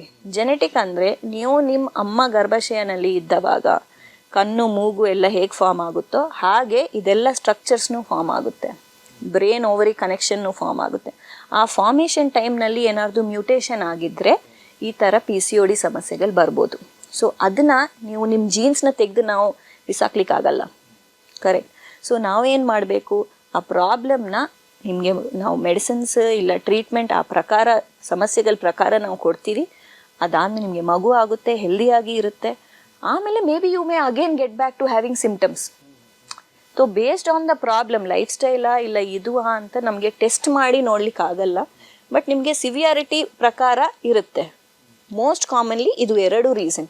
ಅದಕ್ಕೆ ಸ್ವಲ್ಪ ಜನ PCOD ಅವರಿಗೆ ಲೈಫ್ ಸ್ಟೈಲ್ ಚೇಂಜಸ್ ಮಾಡಿದ ತಕ್ಷಣ ಅವ್ರ ಪೀರಿಯಡ್ ರೆಗ್ಯುಲರ್ ಆಗುತ್ತೆ, ಅವ್ರಿಗೆ ಮಗುನೂ ಆಗುತ್ತೆ, ಟ್ರೀಟ್ಮೆಂಟ್ ಅದೆಲ್ಲ ಏನು ಬೇಕಾಗಲ್ಲ. ಸೊ ನಾವು ಅದಕ್ಕೆ ಹೇಳ್ತೀವಿ ಲೈಫ್ ಸ್ಟೈಲ್ ಚೇಂಜ್ ಮಾಡ್ರಿ ಅಂತ. ಆಗಿಲ್ಲ ಅಂದರೆ then we go for the medication part of it. Okay. ಈ ಲೈಫ್ ಸ್ಟೈಲ್ ಚೇಂಜಸ್ ಅಲ್ಲಿ ಬೇಸಿಕಲಿ ಅಂದರೆ ವರ್ಕೌಟ್ ಮಾಡುವಂಥದ್ದು, ಹೆಲ್ದಿ ಫುಡ್ ತಿನ್ನೋಂಥ ಏನು ಬರುತ್ತೆ? ಹೌದು, 4 ಮೇನ್ ಇಂಪಾರ್ಟೆಂಟ್ ಥಿಂಗ್ಸ್. ಕರೆಕ್ಟಾಗಿ ಆಹಾರ. ಇದು ಸ್ವಿಗ್ಗಿ ಝೊಮ್ಯಾಟೊ ಇದೆಲ್ಲ ಬಂದ್ಬಿಟ್ಟು ಈಗ ತುಂಬ ಜಾಸ್ತಿಯಾಗಿ ನಾವು ಆರ್ಡರ್ ಮಾಡೋದು ಎಲ್ಲ ಔಟ್ಸೈಡ್ ಫುಡ್ ಎಲ್ಲ ಜಾಸ್ತಿ. ನಾವು ಚಿಕ್ಕದಿದ್ದವಾಗ ಎಷ್ಟು ಸಲ ಹೋಗ್ತಿದ್ವಿ ಸರ್? ಹಾರ್ಡ್ಲಿ ನಾವು ವರ್ಷಕ್ಕೊಂದ್ಸಲ ಅಲ್ಲ, ಏನಾದ್ರು ಮದುವೆ ಇದೆ ಅಂದರೆ ಇಲ್ಲ ಬರ್ಡೇ ಇದೆ ಅಂದರೆ ಆ ಥರ ವೆರಿ ರೇರ್ ಆಗಿ. ಈಗ ಎಷ್ಟು ಇದೆ ಅಂದರೆ midnight cravings, no time, no nothing, ಎಲ್ಲ ಶುಗರ್ ಜಾಸ್ತಿ ತಿನ್ನೋದು, ಡೆಸರ್ಟ್ಸ್ ಎಲ್ಲ ಜಾಸ್ತಿ, ಅನ್ಹೆಲ್ದಿ ಫುಡ್ ಎಲ್ಲ ಜಾಸ್ತಿ. ಸೊ ಕರೆಕ್ಟಾಗಿ ನೀವು healthy food, fresh fruits and vegetables ತಿನ್ನಬೇಕು. ಎರಡನೇದು, ನೀವು ಕರೆಕ್ಟಾಗಿ ಎಕ್ಸಸೈಸ್ ಅಟ್ಲೀಸ್ಟ್ 1 hour, ಏನೋ ಒಂದು ಸ್ವಲ್ಪ ಫಿಸಿಕಲ್ ಆಕ್ಟಿವಿಟಿ ಮಾಡಿ. 1 hour ಅಂದರೆ ಕಡಿಮೆ ಏನಲ್ಲ ಬಿಡಿ, ಸಾಕು. 1 hour ಅಂದ್ರೆ ಮ್ಯಾಕ್ಸಿಮಮ್ ಅನ್ಸುತ್ತೆ ನನ್ನ ಪ್ರಕಾರ. ಮಿನಿಮಮ್ ಆಗಿ ನೀವು ಸ್ವಲ್ಪ ಅಟ್ಲೀಸ್ಟ್ ನೀವು ಬ್ರಿಸ್ಕ್ ವಾಕಿಂಗ್ ಮಾಡಿರಿ, ಮನೆಯಲ್ಲಿ ಸೂರ್ಯ ನಮಸ್ಕಾರ ಮಾಡಿರಿ, ಇಲ್ಲ ಏನಾದರೂ ಆ ಥರ ಸಿಂಪಲ್ ಆಗಿ ನೀವು ಮಾಡ್ಕೊಂಡಿದ್ರೇ ಸಾಕು. ಬಟ್ 1 hour ನೀವು ನಿಮ್ಗೋಸ್ಕರ ನೀವು ತೆಗೆದುಬಿಟ್ಟು ಎಕ್ಸಸೈಸ್ ಮಾಡಬೇಕು. ಮೂರನೇದು ಡಿಹೈಡ್ರೇಷನ್, ನೀರು ಕುಡಿಯಲ್ಲ. ಹೌದಾ? ಹೆಣ್ಮಕ್ಳು ಜಾಸ್ತಿ ಕುಡಿಯಲ್ಲ ನೀರು? ಹಾಗೇನಿಲ್ಲ, ಇಬ್ರು. ನೀರು ಅನ್ನೋದು ಆರ್ ಎನಿ ಫ್ಲೂಯಿಡ್. ಯಾಕೆ ಹೆಣ್ಮಕ್ಳು ಕುಡಿಯಲ್ಲ ನಾ ಹೇಳಿದೆ ಅಂದರೆ, ಅವ್ರಿಗೆ ಏನಂದರೆ ಈ ಬಾತ್ರೂಮ್ಗಳನ್ನ ಕಂಡ್ರೆ ಆಗಲ್ಲ. ಹೆಣ್ಮಕ್ಳನ್ನ ಭಾಳ ಅಬ್ಸರ್ವ್ ಮಾಡಿದ್ದೀನಿ. ಯಾಕೆ ಕುಡಿಯಲ್ಲ ಅಂದರೆ they don't want to go to bathrooms. ಹೊರಗಡೆ ಹೋದಾಗ ಅವ್ರಿಗೆ ಒಂದು ಫೋಬಿಯಾ ಇದೆ, ಚೆನ್ನಾಗಿರಲ್ಲ ಬಾತ್ರೂಮ್ಗಳು ಅಂಥೇಳಿ. ಆ್ಯಂಡ್ ದೆನ್ 4ನೇದು ನಿದ್ದೆ. ಫೋನ್ಸ್ ಎಲ್ಲ ಬಂದಾದಮೇಲೆ ಎಲ್ಲ ನಾವು ವಿ ಹ್ಯಾವ್ ಬಿಕಮ್ ಅಡಿಕ್ಟೆಡ್. ನಾವು ನಿದ್ದೆ ಚೆನ್ನಾಗಿ ಮಾಡ್ತಾ ಇಲ್ಲ. ಮಿನಿಮಮ್ 6 to 8 hours ಚೆನ್ನಾಗಿ ನಿದ್ದೆ ಮಾಡಬೇಕು. ಸೊ ಇದು 4 ವಿಷಯಗಳನ್ನ ನೀವು ಗಮನಿಸಿ ನೀವು ಕರೆಕ್ಟಾಗಿ ನೀವು ಕರೆಕ್ಟ್ ಒಂದು ಒಳ್ಳೆ ಲೈಫ್ ಸ್ಟೈಲ್ನ ಚೇಂಜಸ್ ಮಾಡಿದರೆ ಅದೇ ಸಾಕಾಗುತ್ತೆ. ಸೊ PCOD ಸಮಸ್ಯೆ ಏನು ಮತ್ತು ಅದಕ್ಕೆ ಏನು ಪರಿಹಾರ ಅನ್ನೋದನ್ನು ಕೂಡ ಹೇಳಿದರು. ಮೇಡಮ್, ಈಗ ಕಳೆದ 15 ವರ್ಷಗಳಲ್ಲಿ ತುಂಬ ಜನ ಹೆಣ್ಮಕ್ಳನ್ನ ಭೇಟಿ ಮಾಡಿರ್ತೀರ, ಕಳೆದ 2-3 ವರ್ಷಗಳಲ್ಲಿ ತುಂಬ ಜನ ಹೆಣ್ಮಕ್ಳನ್ನ ಭೇಟಿ ಮಾಡಿರ್ತಿರಲ್ಲ. ನಿಮ್ಮ ಅಬ್ಸರ್ವೇಷನ್ ಏನೋ? ಬರೀ ನಾ ಹೆಣ್ಮಕ್ಳಿಗೆ ಬಗ್ಗೆನೇ ಕೇಳ್ತಾ ಇದ್ದೀನಿ. ಈಗಿನ ಕಾಲದ ಹೆಣ್ಮಕ್ಳು ಏನು ಸಮಸ್ಯೆ ಬರ್ತಾರೆ, ದ ಮೋಸ್ಟ್ ಇಂಪಾರ್ಟೆಂಟ್ ಸಮಸ್ಯೆ ಅವ್ರು ಫೇಸ್ ಮಾಡ್ತಿರೋಂಥದ್ದು ಏನು ನಿಮ್ಮ ಪ್ರಕಾರ? ಐ ಫೀಲ್ ಈಗ ಕಾಲನಲ್ಲಿ ತುಂಬ ಜಾಸ್ತಿ ಸ್ಟ್ರೆಸ್ ಆಗಿದೆ ಸರ್. ಹಿಂದಿನ ಕಾಲನಲ್ಲಿ ಅಷ್ಟು ವರ್ಕ್ ಲೋಡ್ ಇರಲಿ ಫಾರ್ ವುಮೆನ್, ಬರೀ ಹೆಂಗಸರಿನಲ್ಲಿ ಹೇಳ್ತಾ ಇದ್ದೀನಿ ನಾನು, ಅಷ್ಟು ಸ್ಟ್ರೆಸ್ ಇರಲ್ಲ ಅಲ್ವಾ? ಬರೀ ಮನೆ ನೋಡ್ಕೊಳ್ಳೋದು ಬೇಕಂದ್ರೆ ನೀವು ಅದ್ರ ಜೊತೆಗೆ ಆ ಕಾಲನಲ್ಲಿನೂ ಕೆಲಸ ಮಾಡ್ತಿದ್ರು. ಅವಾಗ್ಲೂ ವುಮೆನ್ ಆಂಟರ್ಪ್ರಿನರ್ಸ್ ಅದೆಲ್ಲ ಇರ್ತಿತ್ತು, ಅವ್ರಿಗೂ ಚಿಕ್ಕ ಚಿಕ್ಕ ಬಿಸ್ನೆಸ್ ಅದೆಲ್ಲ ಇತ್ತು. ಬಟ್ ಇಷ್ಟು ಟೆನ್ಷನ್ ಇದ್ರಿಲ್ಲ. ಈಗ ಎಷ್ಟು ಕಾಂಪಿಟೇಟಿವ್ ಆಗಿದೆ ಅಂದರೆ ಪ್ರತಿ ಒಂದಕ್ಕೆ ತುಂಬ ಜಾಸ್ತಿ ಸ್ಟ್ರೆಸ್ ತಗೊಳ್ಳೋದು. ಹ್ಯಾಬಿಟ್ಸ್, ನೀವು ಎಷ್ಟು ಜನ ಒಂದು ಊರಿನಲ್ಲಿ ಎಷ್ಟು ಜನ ಫಿಮೇಲ್ ಪಾಪ್ಯುಲೇಷನ್ ಇದೆ ಅಂದರೆ ಅದರಲ್ಲಿ ನೀವು ಕೌಂಟ್ ಮಾಡ್ಬೋದು ಎಷ್ಟು ಜನ ತಂಬಾಕು ತಿಂತಾರೆ, ಎಷ್ಟು ಜನ ಸ್ಮೋಕಿಂಗ್, ಆಲ್ಕೋಹಾಲ್. ಈಗ ಇತ್ತೀಚಿನದಲ್ಲಿ ಎಷ್ಟು ಜನ smoking, females, alcohol consumption, drugs, ಇದೆಲ್ಲ ತುಂಬ ಜಾಸ್ತಿ ಆಗಿದೆ. Exposure and all of that, all these things are causing N effect. ಅದು ನಮ್ಮ ಹಾರ್ಮೋನ್ಸ್ ಮೇಲೆ ಸ್ಟ್ರೆಸ್ ಡೆಫಿನೆಟ್ಲಿ ಇಂಬ್ಯಾಲೆನ್ಸ್ ಕಾಸ್ ಮಾಡಿಬಿಟ್ಟು ರಿಪ್ರೊಡಕ್ಷನ್, ಮೊಟ್ಟೆ ಕ್ವಾಲಿಟಿ ಮೇಲೆ ಇದೆಲ್ಲ ಇರುತ್ತೆ. ಆ್ಯಂಡ್ ಮೂರನೇದು ನಾವು ಡಿಸ್ಕಸ್ ಮಾಡಿರ್ತಾರ ಏಜ್. ಮದುವೆ ಮಾಡ್ಕೊಳ್ಳೋದೇ ಲೇಟ್. ಹಿಂದಿನ ಕಾಲ 20 ವರ್ಷಕ್ಕೆ ಅವ್ರಿಗೆ ಒಂದು ಮಗುನೂ ಇರುತ್ತೆ. ಈಗ 30 ಆದಮೇಲೆ 40 ಆದಮೇಲೆ ಅವರು ಮಗು ಪ್ಲ್ಯಾನ್ ಮಾಡೋದು, 30 ಆದಮೇಲೆ ಮದುವೆ ಬಗ್ಗೆ ಯೋಚನೆ ಮಾಡೋದು. ಆಲ್ ದೀಸ್ ಥಿಂಗ್ಸ್ ತುಂಬ ಡಿಲೇ ಆಗ್ತಾ ಇದ್ರೂ ಆ ಏಜ್ ಪ್ರಕಾರನೂ ಕ್ವಾಲಿಟಿ ಎಲ್ಲ ಕಡಿಮೆ ಆಗ್ತಾ ಇದೆ. ನೀವು ಹ್ಯಾಬಿಟ್ಸ್ಗಳ ಬಗ್ಗೆ ಹೇಳಿದ್ರಲ್ಲ, ಈಗ ಗಂಡಸರು ತುಂಬ ಜನ ಹ್ಯಾಬಿಟ್ಸ್ ಎಲ್ಲ ಮಾಡ್ತಾರೆ, ಸ್ಮೋಕ್ ಮಾಡ್ತಾರೆ, ಡ್ರಿಂಕ್ಸ್ ಮಾಡ್ತಾರೆ. ಇತ್ತೀಚಿನ ದಿನಗಳು ಹೆಣ್ಮಕ್ಳು ಕೂಡ ಮಾಡೋಕ್ಕೆ ಶುರು ಮಾಡಿದ್ದಾರೆ. ನೀವು ಕರೆಕ್ಟಾಗಿ ಹೇಳಿದ್ರಿ. ಇದು ಅಂದರೆ ಇಂಪ್ಯಾಕ್ಟ್ ಇರುತ್ತಲ್ಲ, ಅದು ಹೆಣ್ಣಿನ ಮೇಲೆ ಸ್ವಲ್ಪ ಜಾಸ್ತಿ ಆಗುತ್ತಾ ಈ ಥರದ್ದು ಈ ಹ್ಯಾಬಿಟ್ಸ್ಗಳದ್ದು? ಜಾಸ್ತಿ ಅಂತ ಏನಿಲ್ಲ, ಬಟ್ ಡೆಫಿನೆಟ್ಲಿ ಇಂಪ್ಯಾಕ್ಟ್ ಅನ್ನೋದು ಪ್ರತಿ ಒಂದು ಆರ್ಗನ್ ಮೇಲೆ ಇರುತ್ತೆ. ನೀವು ಎಷ್ಟು ಜಾಸ್ತಿ ಯೂಸ್ ಮಾಡ್ತಾ ಇದ್ದೀರಿ ಅದರ ಪ್ರಕಾರ. ಈಗ ಮೇ ಬಿ ಈಗ ಇಬ್ಬರು ಇದ್ದಾರೆ, ಒಂದು ಆ್ಯಂಡ್ ಹಸ್ಬೆಂಡ್ ವೈಫ್ ಇಬ್ಬರು ಸ್ಮೋಕಿಂಗ್ ಮಾಡ್ತಾ ಇದ್ದಾರೆ. But may be husband only 1-2 cigarette smoke ಮಾಡಿದರೆ, ವೈಫ್ ಜಾಸ್ತಿ ಸ್ಮೋಕ್ ಮಾಡಿದರೆ ಆಕೆಗೆ ಜಾಸ್ತಿ ಎಫೆಕ್ಟ್ ಇರುತ್ತೆ. ಸ್ವಲ್ಪ ಕಡೆ ನಾವು ಏನು ನೋಡ್ತೀವಿ ಅಂದರೆ, ವೈಫ್ ಸ್ಮೋಕಿಂಗ್ ಮಾಡಲ್ಲ, ಬಟ್ ಹಸ್ಬೆಂಡ್ದು ಸ್ಮೋಕಿಂಗ್ ಪ್ರಾಬ್ಲಮ್ ಕಡೆಯಿಂದ ಪ್ಯಾಸಿವ್ ಸ್ಮೋಕರ್ ಆಗ್ಬಿಡುತ್ತೆ. ಅದು ಸ್ಮೋಕ್ ಇನ್ಹೇಲ್ ಮಾಡಿ ಅದೆಲ್ಲ ಅದರಿಂದ ಪ್ರಾಬ್ಲಮ್ಸ್ನೂ ಆಗ್ಬೋದು. ಸೊ ನೀವು ಎಷ್ಟು ಎಕ್ಸ್ಪೋಜರ್ ಆಗಿದೆ ಅದ್ರ ಮೇಲೇನೂ ಇರುತ್ತೆ. ಸಂತಾನೋತ್ಪತ್ತಿಯ ಬಗ್ಗೆ, ಸಂತಾನಹೀನತೆಯ ಬಗ್ಗೆ ಮಾತಾಡ್ತಾ ಇದ್ವಿ, ಮಕ್ಕಳಾಗದಿರೋವಿಕೆ ಬಗ್ಗೆ ಮಾತಾಡ್ತಾ ಇದ್ವಿ. ಕಳೆದ 2 ಎಪಿಸೋಡ್ಗಳಲ್ಲಿ ಒಂದಷ್ಟು ಬೇಸಿಕ್ ವಿಚಾರಗಳನ್ನ ಮತ್ತು ಹೆಣ್ಣಿಗೆ ಅಂದರೆ ಹೆಂಗಸಿಗೆ ಇರಬಹುದಾದ ಸಮಸ್ಯೆಗಳ ಬಗ್ಗೆ ಡಾಕ್ಟರ್ ಸ್ನೇಹ ಅವರು ಮಾತಾಡಿದ್ದಾರೆ. ನೀವು ನೋಡಿಲ್ಲ ಅಂದರೆ ದಯವಿಟ್ಟು ಆ ಎಪಿಸೋಡ್ಗಳನ್ನ ನೋಡಿ, ಆಮೇಲೆ ಈ ಎಪಿಸೋಡನ್ನ ನೋಡಿ. ಈ ಒಂದು ಎಪಿಸೋಡಲ್ಲಿ ನಾನು ಗಂಡಸಿನ ಬಗ್ಗೆ ನಾನು ಮಾತಾಡ್ತೀನಿ. ಮುಂಚಿನ ಒಂದು ಎಪಿಸೋಡಲ್ಲಿ ನಾನು ಕೇಳಿದ್ದೆ ಎಷ್ಟು ಪರ್ಸೆಂಟೇಜ್ ಗಂಡಸಿಗೆ ಮತ್ತು ಹೆಂಗಸಿಗೆ ಸಮಸ್ಯೆ ಇರುತ್ತೆ ಅಂತ ಹೇಳಿದಾಗ ಅವರು ಆಲ್ಮೋಸ್ಟ್ 50% ಅನ್ನೋ ಮಾತನ್ನು ಹೇಳಿದರು. ಸೊ ಆಲ್ಮೋಸ್ಟ್ 50% ಅಂದರೆ ಸೊ ಗಂಡಸಲ್ಲೂ ಸಮಸ್ಯೆಗಳಿರ್ತವೆ. ಮಕ್ಕಳು ಆಗದೇ ಇರೋಕ್ಕೆ ಗಂಡಸು ಕೂಡ ರೆಸ್ಪಾನ್ಸಿಬಲ್ ಆಗಿರ್ತಾನೆ ಅಂತ ಅರ್ಥ. ಸೊ ಹಾಗಾದರೆ ಏನು ಸಮಸ್ಯೆಗಳಿರ್ತವೆ ಗಂಡಸಿಗೆ ಅನ್ನೋದು ಪ್ರಶ್ನೆ, ಮತ್ತು ಏನು ಸೊಲ್ಯೂಷನ್ಗಳು ಅನ್ನೋದು ಪ್ರಶ್ನೆ. ಫಸ್ಟ್ ಏನು ಸಮಸ್ಯೆಗಳಂದರೆ, ನಾವು ಇದಕ್ಕೆ ಮುಂಚೆ ಮಾತಾಡಿದ ಥರ ಅವ್ರು ಏನಾದ್ರು ಪ್ರಾಬ್ಲಮ್ ಇದೆ ಅಂದ ತಕ್ಷಣ ವೈಫ್ದೇ ಫಸ್ಟ್ ಟೆಸ್ಟ್ ಮಾಡ್ಕೊತಾರೆ. ಸೊ ಈಗ ಫಸ್ಟ್ ಪ್ರಾಬ್ಲಮ್ ಅದೇ, ವೈಫ್ದೇ ಅಲ್ಲ, ನೀವು ಹಸ್ಬೆಂಡ್ದು ನಾವು ಚೆಕ್ ಮಾಡಬೇಕು. ಮಾಡಬೇಕಂದ್ರೆ ಅದರಲ್ಲಿನೂ 55% 60% ಜನ ಏನು ಮಾಡ್ತಾರೆ, ಬರೇ ವೀರ್ಯ ಪರೀಕ್ಷೆ ಮಾಡ್ತಾರೆ ಅಷ್ಟೇ. ಅವರು ಜನರಲ್ ಹೆಲ್ತ್ ಬಗ್ಗೆ ಮಾತೇ ಇಲ್ಲ ಅಲ್ಲಿ. ಅವರು ಹಿಮೋಗ್ಲೋಬಿನ್, ಥೈರಾಯ್ಡ್, ಶುಗರ್, ಮೇಡಮ್ ನಮಗೆ ಯಾಕೆ ಮೇಡಮ್ ಥೈರಾಯ್ಡ್ ಪ್ರಾಬ್ಲಮ್, ನಾವು ಫುಲ್ ಹೆಲ್ದಿ, ನಮ್ಗೆ ಆ ಥರ ಏನೂ ಪ್ರಾಬ್ಲಮ್ ಇಲ್ಲ. ನಿಮ್ಗೆ ಹೇಗೆ ಗೊತ್ತು? ನೀವು ಟೆಸ್ಟ್ ಮಾಡಿಸ್ಕೊಂಡಿದ್ರೆ ಅಲ್ಲ ನಮ್ಗೆ ಗೊತ್ತಾಗುತ್ತೆ. ಇದು ಒಂದು ದೊಡ್ಡ ಮಿತ್ತಿದೆ, ಬರೀ ಫೀಮೇಲ್ಸ್ಗೆ ಥೈರಾಯ್ಡ್ ಸಮಸ್ಯೆಗಳಿರುತ್ತೆ ಅಂತ. ಶುಗರ್ ಬಂದ ತಕ್ಷಣ ನಮಗೆ ಸಿಮ್ಟಮ್ಸ್ ಇರುತ್ತಲ್ವಾ, ಸೊ ಸಿಮ್ಟಮ್ಸ್ ಏನಿಲ್ಲ ಅಲ್ಲ ಮೇಡಮ್, ಯಾಕೆ ಸುಮ್ಮನೆ ಮನಿ ವೇಸ್ಟ್ ಅಂತ. So many of the couples ಅವರು ವೀರ್ಯ ಕಣಗಳೆಲ್ಲ ಕರೆಕ್ಟಾಗಿರುತ್ತೆ, ಬಟ್ ಇದೆಲ್ಲ ಥೈರಾಯ್ಡ್ ಸಮಸ್ಯೆ, ಶುಗರ್ ಪ್ರಾಬ್ಲಮ್ ಇದೆಲ್ಲ ಇದ್ದರೆ ಅವ್ರಿಗೆ ಸ್ಪರ್ಮ್ ಅಬ್ನಾರ್ಮಲ್ ಆಗಿ ಜಾಸ್ತಿ ಇರುತ್ತೆ, DNA ಡ್ಯಾಮೇಜ್ ಆಗಿ ಇರುತ್ತೆ. ಸೊ ಫಸ್ಟ್ ಅವರು ಜನರಲ್ ಹೆಲ್ತ್ ಚೆಕ್ ಮಾಡ್ಕೋಬೇಕು. ಸೆಕೆಂಡ್ ವೀರ್ಯ ಪರೀಕ್ಷೆ ಮಾಡಿಸ್ಕೋಬೇಕು. ಅದರಲ್ಲಿ 4 ನೋಡ್ತೀವಿ ಮೇನ್ಲಿ.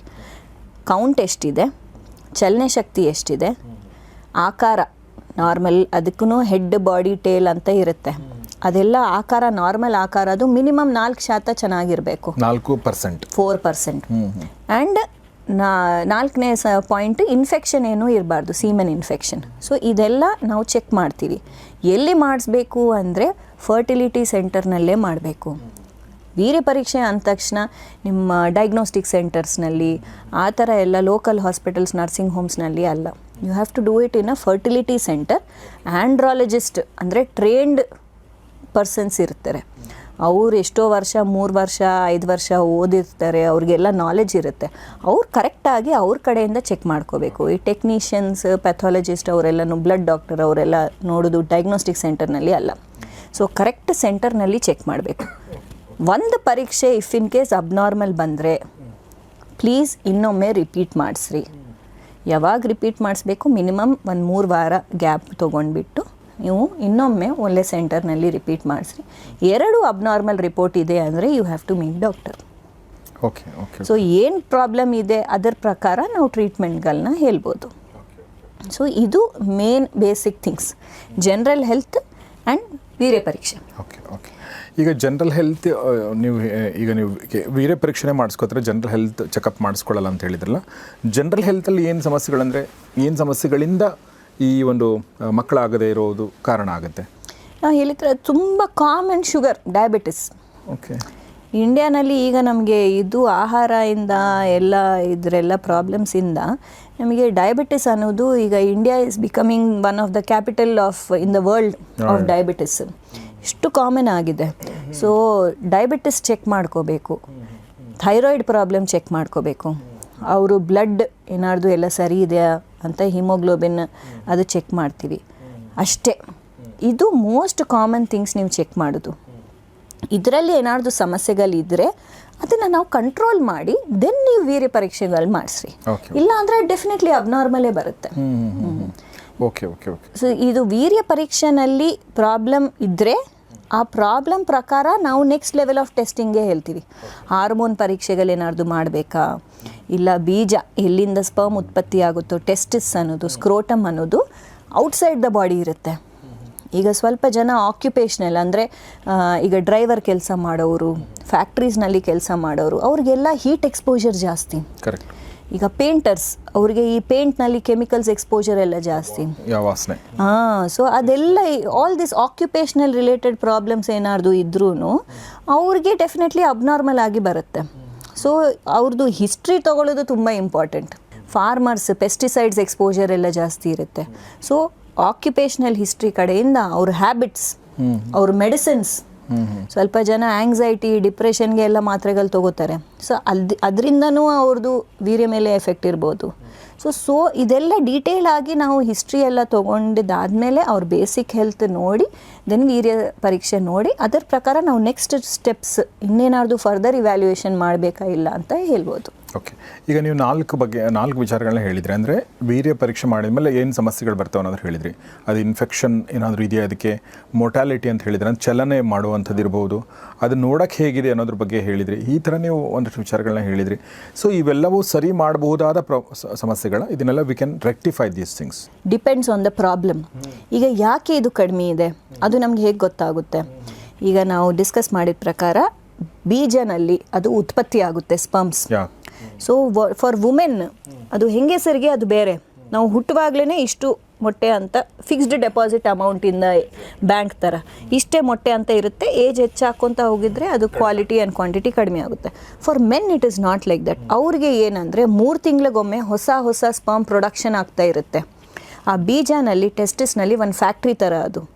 ಸೊ ಆ ಪ್ರೊಡಕ್ಷನ್ ಅನ್ನೋದು ಏನಾದ್ರು ಪ್ರಾಬ್ಲಮ್ಮಾ, ಇಲ್ಲ ಅದು ಪ್ರೊಡ್ಯೂಸ್ ಆಗಿ ಹೊರಗೆ ಬರಲಿಕ್ಕೆ ದಾರಿ ಯಾವುದಿರುತ್ತೆ, ಡಕ್ಟ್ಸ್ ಏನಾದ್ರು ಇರುತ್ತೆ, ಅದು ಬ್ಲಾಕ್ ಇದೆಯಾ ಅಂತ ನಾವು ಸಮಸ್ಯೆಗಳನ್ನ ಚೆಕ್ ಮಾಡಬೇಕು. ಸೊ ಇದು ಹೇಗೆ ಗೊತ್ತಾಗುತ್ತೆ? ಒಂದು ನಾವು ಬೇಸಿಕ್ ಸ್ಕ್ಯಾನ್ ಮಾಡಿಸ್ತೀವಿ, ಸ್ಕ್ರೋಟಮ್ ಸ್ಕ್ಯಾನ್. ಏನಾದ್ರು ಬ್ಲಡ್ ಫ್ಲೋ ಏನಾದ್ರು ಪ್ರಾಬ್ಲಮ್ ಇದೆಯಾ ಅಂತ, ರಕ್ತಗಳೇನಾದ್ರು ಬ್ಲಾಕೇಜ್ ಆಗಿದೆಯಾ, ವೆರಿಕೋಸೀಲ್ ಅಂತ ಏನಾದ್ರು ಸಮಸ್ಯೆ ಇದೆಯಾ. ಎರಡನೇದು ಹಾರ್ಮೋನ್ಸ್ ಟೆಸ್ಟ್. ಹಾರ್ಮೋನ್ಸ್ ಕರೆಕ್ಟಾಗಿ ಇದೆ ವ್ಯಾಲ್ಯೂ ಅಂದರೆ ಉತ್ಪತ್ತಿ ಚೆನ್ನಾಗಿ ಆಗ್ತಾ ಇದೆ, ಬ್ಲಾಕೇಜ್ ಏನಾದ್ರು ಇದೆ ಅಂತ. ಹಾರ್ಮೋನ್ಸೇ ಪ್ರಾಬ್ಲಮ್ ಇದೆ ಅಂದರೆ ಫ್ಯಾಕ್ಟ್ರಿನೇ ಕೆಲಸ ಮಾಡ್ತಾ ಇಲ್ಲ, ಸ್ಪರ್ಮ್ ಪ್ರೊಡಕ್ಷನ್ನೇ ಆಗ್ತಾ ಇಲ್ಲ. ಸೊ ಇದೆಲ್ಲ ಯಾಕೆ ಅದರ ಪ್ರಕಾರ ನಾವು ಡಿಸ್ಕಸ್ ಮಾಡ್ಬೋದು. ಬ್ಲಾಕೇಜ್ ಇದೆ ಅಂದರೆ ಬ್ಲಾಕೇಜ್ ಯಾಕಾಗುತ್ತೆ? ಇನ್ಫೆಕ್ಷನ್ ಇದ್ದರೆ ಬ್ಲಾಕ್ ಏನಾದ್ರು ಆಗ್ಬೋದು ಬಾಡಿನಲ್ಲಿ, ಇಲ್ಲ ಅವ್ರೇನಾದ್ರು ಆಪ್ರೇಷನ್ ಸರ್ಜರಿ, ಈಗ ಹರ್ನಿಯಾ ಆಪ್ರೇಷನ್ ಅನ್ನೋದು ಇಲ್ಲ ಬೇರೆ ಏನಾದ್ರು ಆಪ್ರೇಷನ್ ಆಗಿದೆ ಅಂದರೆ ಆವಾಗ ಬ್ಲಾಕೇಜ್ ಆಗ್ಬೋದು, ಹೀಲಿಂಗ್ ಆವಾಗ ಸ್ಟ್ರಿಕ್ಚರ್ಸ್ ಎಲ್ಲ ಆಗಿ. ಮೂರನೇದು ಏನಾದ್ರು ಅವರು ಚಿಕ್ಕದಿದ್ದವಾಗ ಪೆಟ್ಟು ಬಿದ್ದರೆ, ಇಲ್ಲ ಏನಾದ್ರು ಏನಂತಾರೆ ಮಮ್ಸ್ ಇನ್ಫೆಕ್ಷನ್ ಎಲ್ಲ ಚಿಕ್ಕವಾಗ ಬರುತ್ತೆ, ಅದು ಚೆನ್ನಾಗಿ ಹೀಲ್ ಆಗಿಲ್ಲ ಅಂದ್ರೂ ಅದರಿಂದ, ಆ ಥರ ಸುಮಾರು ರೀಸನ್ಸಿಂದ ಇದು ಬ್ಲಾಕೇಜಸ್ ಎಲ್ಲ ಆಗ್ಬೋದು. ಸ್ವಲ್ಪ ಜನಗೆ ಹುಟ್ಟುವಾಗಿಂದನೇ ಅದು ಡಕ್ಟ್ಸೇ ಇರಲ್ಲ, ಜೆನೆಟಿಕ್ ಪ್ರಾಬ್ಲಮ್ನೂ ಇರ್ಬೋದು. ಇದು ಪ್ರೊಡಕ್ಷನ್ ಫ್ಯಾಕ್ಟ್ರಿ ಕೆಲಸ ಅನ್ನೋದು ಆಗ್ತಾ ಇಲ್ಲ ಅಂದರೆ ಅದು ಕ್ಯಾನ್ ಹ್ಯಾಪನ್ ಇದರ್ ಜೆನೆಟಿಕಲಿ, ಅವ್ರಿಗೆ ಪ್ರೊಡಕ್ಷನ್ ಮುಂಚೆಯಿಂದನೇ ಇಲ್ಲ, ಆರ್ ಈಗ ನಾವು ನೋಡ್ತಾ ಇರ್ತೀವಿ ಸ್ವಲ್ಪ ಜನ ತುಂಬ ಮಸಲ್ಸ್ ಬಾಡಿ ಬಿಲ್ಡಿಂಗ್ಗೆ ಎಲ್ಲ ಸ್ಟೀರಾಯ್ಡ್ಸ್ ತೊಗೋತಾರೆ, ಇಲ್ಲ ಬೇರೆ ಮೆಡಿಸಿನ್ಸ್ ಎಲ್ಲ ತೊಗೋತಾರೆ. ಅದರಿಂದ ಇದು ಹಾರ್ಮೋನ್ಸ್ ಎಲ್ಲ ಹ್ಯಾಂಪರ್ ಆಗಿಬಿಟ್ಟು ಅವ್ರದ್ದು ಟೆಸ್ಟಿಸ್ ಸ್ಪರ್ಮ್ ಪ್ರೊಡಕ್ಷನ್ ಅನ್ನೋದು ಸ್ಟಾಪ್ ಆಗಿಬಿಡುತ್ತೆ. ಸೊ ಈ ಥರ ಏನು ಪ್ರಾಬ್ಲಮ್ ಇದೆ ಅಂತ ನೋಡಿಬಿಟ್ಟು ಅದ್ರ ಪ್ರಕಾರ ನಾವು ಟ್ರೀಟ್ಮೆಂಟ್ ಏನು ಕೊಡಬೇಕಂತ ಹೇಳ್ಬೋದು. ಸೊ ಹಾಗೆ 4 ಸಮಸ್ಯೆಗಳ ಬಗ್ಗೆ ಹೇಳಿದರು ಮತ್ತು ಅದರ ಪರಿಹಾರಗಳ ಬಗ್ಗೆ ಕೂಡ ಹೇಳಿದರು. ಈ ಸಮಸ್ಯೆಗಳು ಉದ್ಭವಗೊಳ್ಳಕ್ಕೆ ಏನು ಕಾರಣಗಳಿರಬಹುದು ಅನ್ನೋ ಮಾತನ್ನು ಕೂಡ ಹೇಳಿದರು. ಈಗ ಯೂಶ್ವಲಿ ಅಂದರೆ ಗಂಡ ಹೆಂಡತಿ ಇಬ್ಬರು ಬಂದಾಗ ಸೊ ನೀವಿಬ್ಬರನ್ನೂ ಟೆಸ್ಟ್ ಮಾಡ್ತೀರಾ ಮತ್ತು ಯಾರ ಹತ್ರ ಸಮಸ್ಯೆ ಇದೆ ಆ ಸಮಸ್ಯೆಗೆ ನೀವು ಅದಕ್ಕೆ ಏನು ಟೆಸ್ಟ್ ಬೇಕು ಹೇಳ್ತೀರಾ. ನನ್ನ ಒಂದು ಪ್ರಶ್ನೆ ಏನಂತಂದರೆ, ಈಗ ಈ ಟೆಸ್ಟ್ಗಳನ್ನ ಮಾಡಿಸ್ಕೊಳ್ಳುವಾಗ ಅಂದರೆ ಈಗ ಎಲ್ರಿಗೂ ಒಂದು ಹಿಂಜರಿಕೆ ಇರುತ್ತಲ್ಲ, ಅಂದರೆ ನೀನು ಫಸ್ಟ್ ಮಾಡಿಸ್ಕೊಂಬಿಡು, ಫಸ್ಟ್ ನಿಮ್ಮ ನೋಡೋಣ. ಸೊ ಆ ಥರ ಗಂಡು ಮತ್ತು ಹೆಣ್ಣು ಯಾರು ತುಂಬ they are not very comfortable with the test, ಆ ಥರ ಗಂಡಸಿಗೆ ಜಾಸ್ತಿ ಕಂಫರ್ಟಬಲ್ ಇರಲ್ವಾ? ಮುಂಚೆ ಇತ್ತು, ಈಗ ಟು ಬಿ ಆನೆಸ್ಟ್ ಅಷ್ಟು ಏನು ಅನಿಸ್ತಾ ಇಲ್ಲ. ಬಟ್ ನಾವು ಸ್ವಲ್ಪ ಅವ್ರ ಮೆಂಟ್ಯಾಲಿಟಿ ಡಿಫ್ರೆಂಟ್ ಇರುತ್ತೆ. ಬರೀ ಓದಿದ ಜನನೇ ಅವ್ರಿಗೇನೆ ಎಜುಕೇಟೆಡ್ ಪೀಪಲೇ ಈ ಥರ ಅವರೆಲ್ಲ ಬರ್ತಾರೆ ಎಲ್ಲ ಟೆಸ್ಟ್ ಮಾಡಿಸ್ಕೊತಾರಂತ ಇಲ್ಲ. ಸಮ್ಟೈಮ್ಸ್ ನಾವು ಏನು ಜಾಸ್ತಿ ನೋಡಿದ್ವಿ, ಯಾರಿಗೆ ಹಳ್ಳಿ ಜನ ಅವರು ಆ್ಯಕ್ಚುಲಿ ಬಂದುಬಿಟ್ಟು ಟೆಸ್ಟ್ ಮಾಡಿಸ್ಕೊತಾರೆ.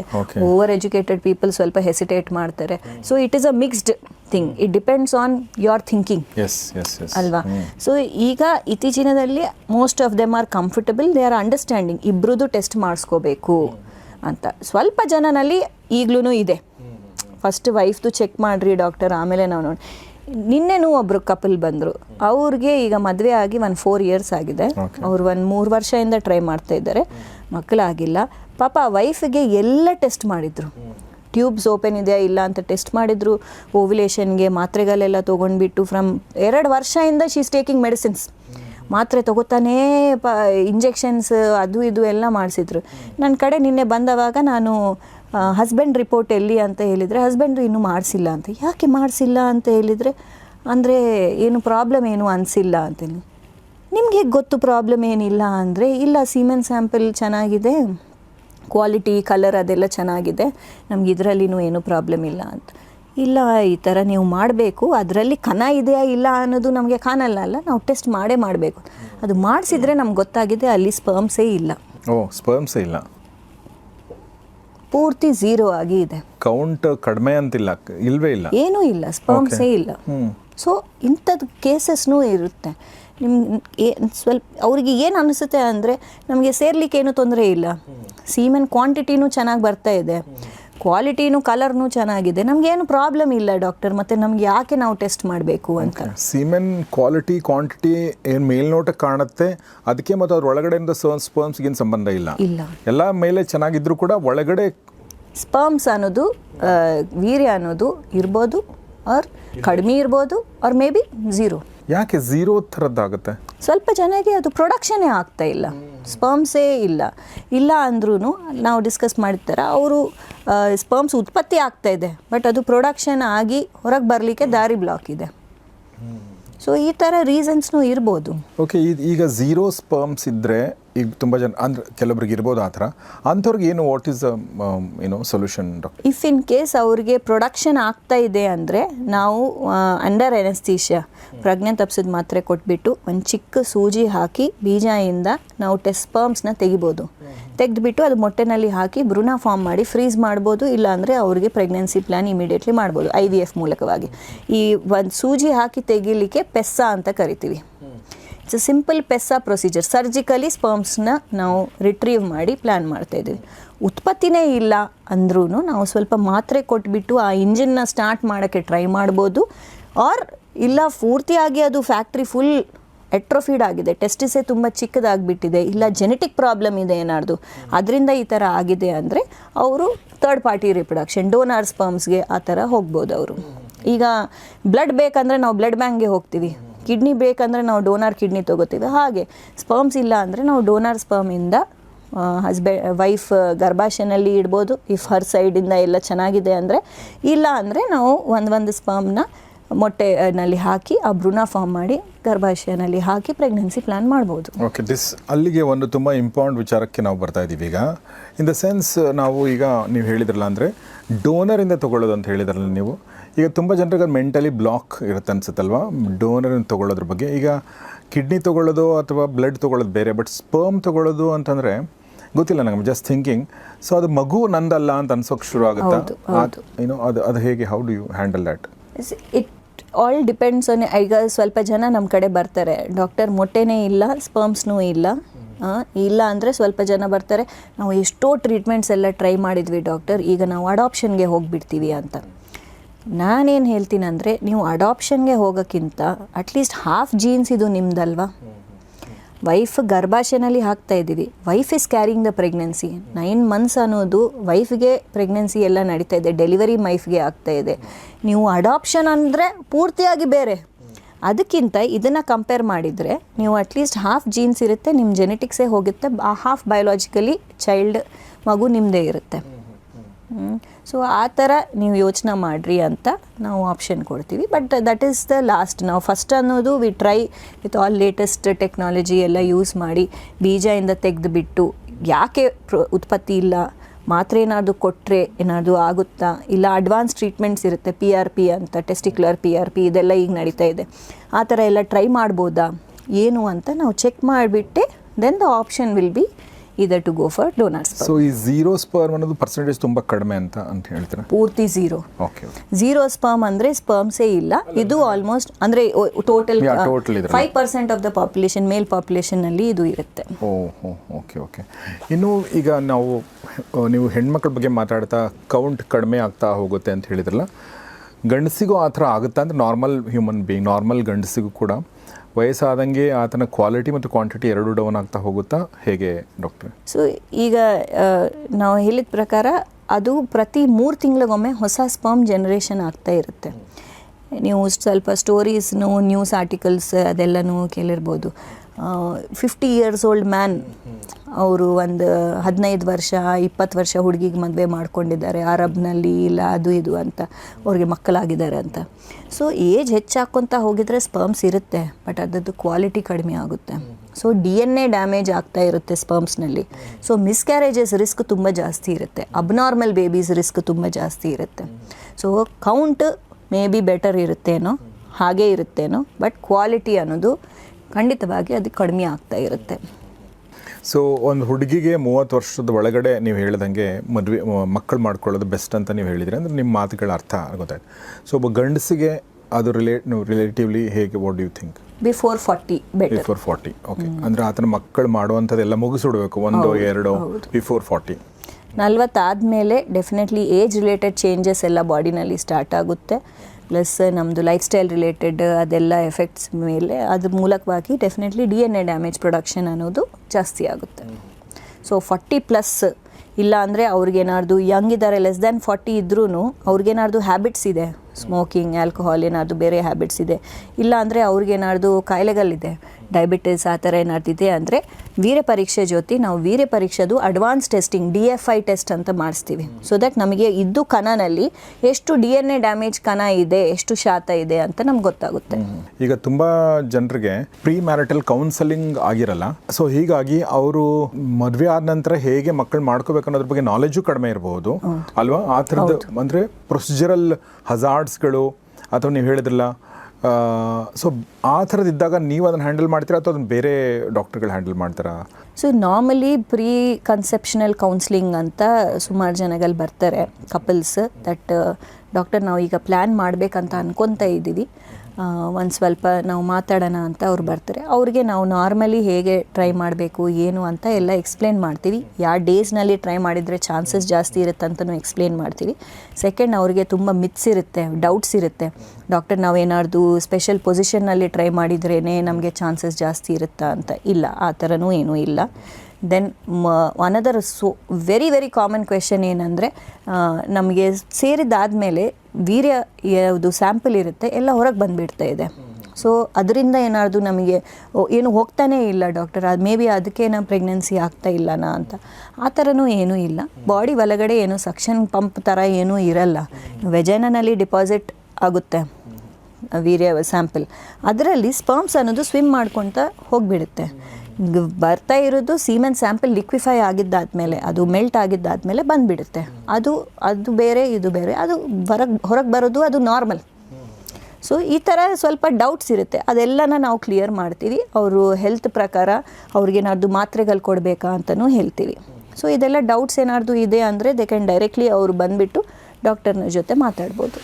ತುಂಬ ಜನ ಇದನ್ನು ಮದುವೆ ಆಗದೇ ಇರೋಂಥ ಹುಡುಗರು ನೋಡ್ತಿರ್ತಾರೆ, ಮದುವೆ ಆಗ್ಬೇಕು ಅಂದ್ಕೊಂಡಿರೋ ನೋಡಿರ್ತಾರೆ. ನಮ್ಮ ಆಡಿಯನ್ಸಲ್ಲಿ ಯಂಗ್ ಆಡಿಯನ್ಸ್ ತುಂಬ ಜನ ಇದ್ದಾರೆ.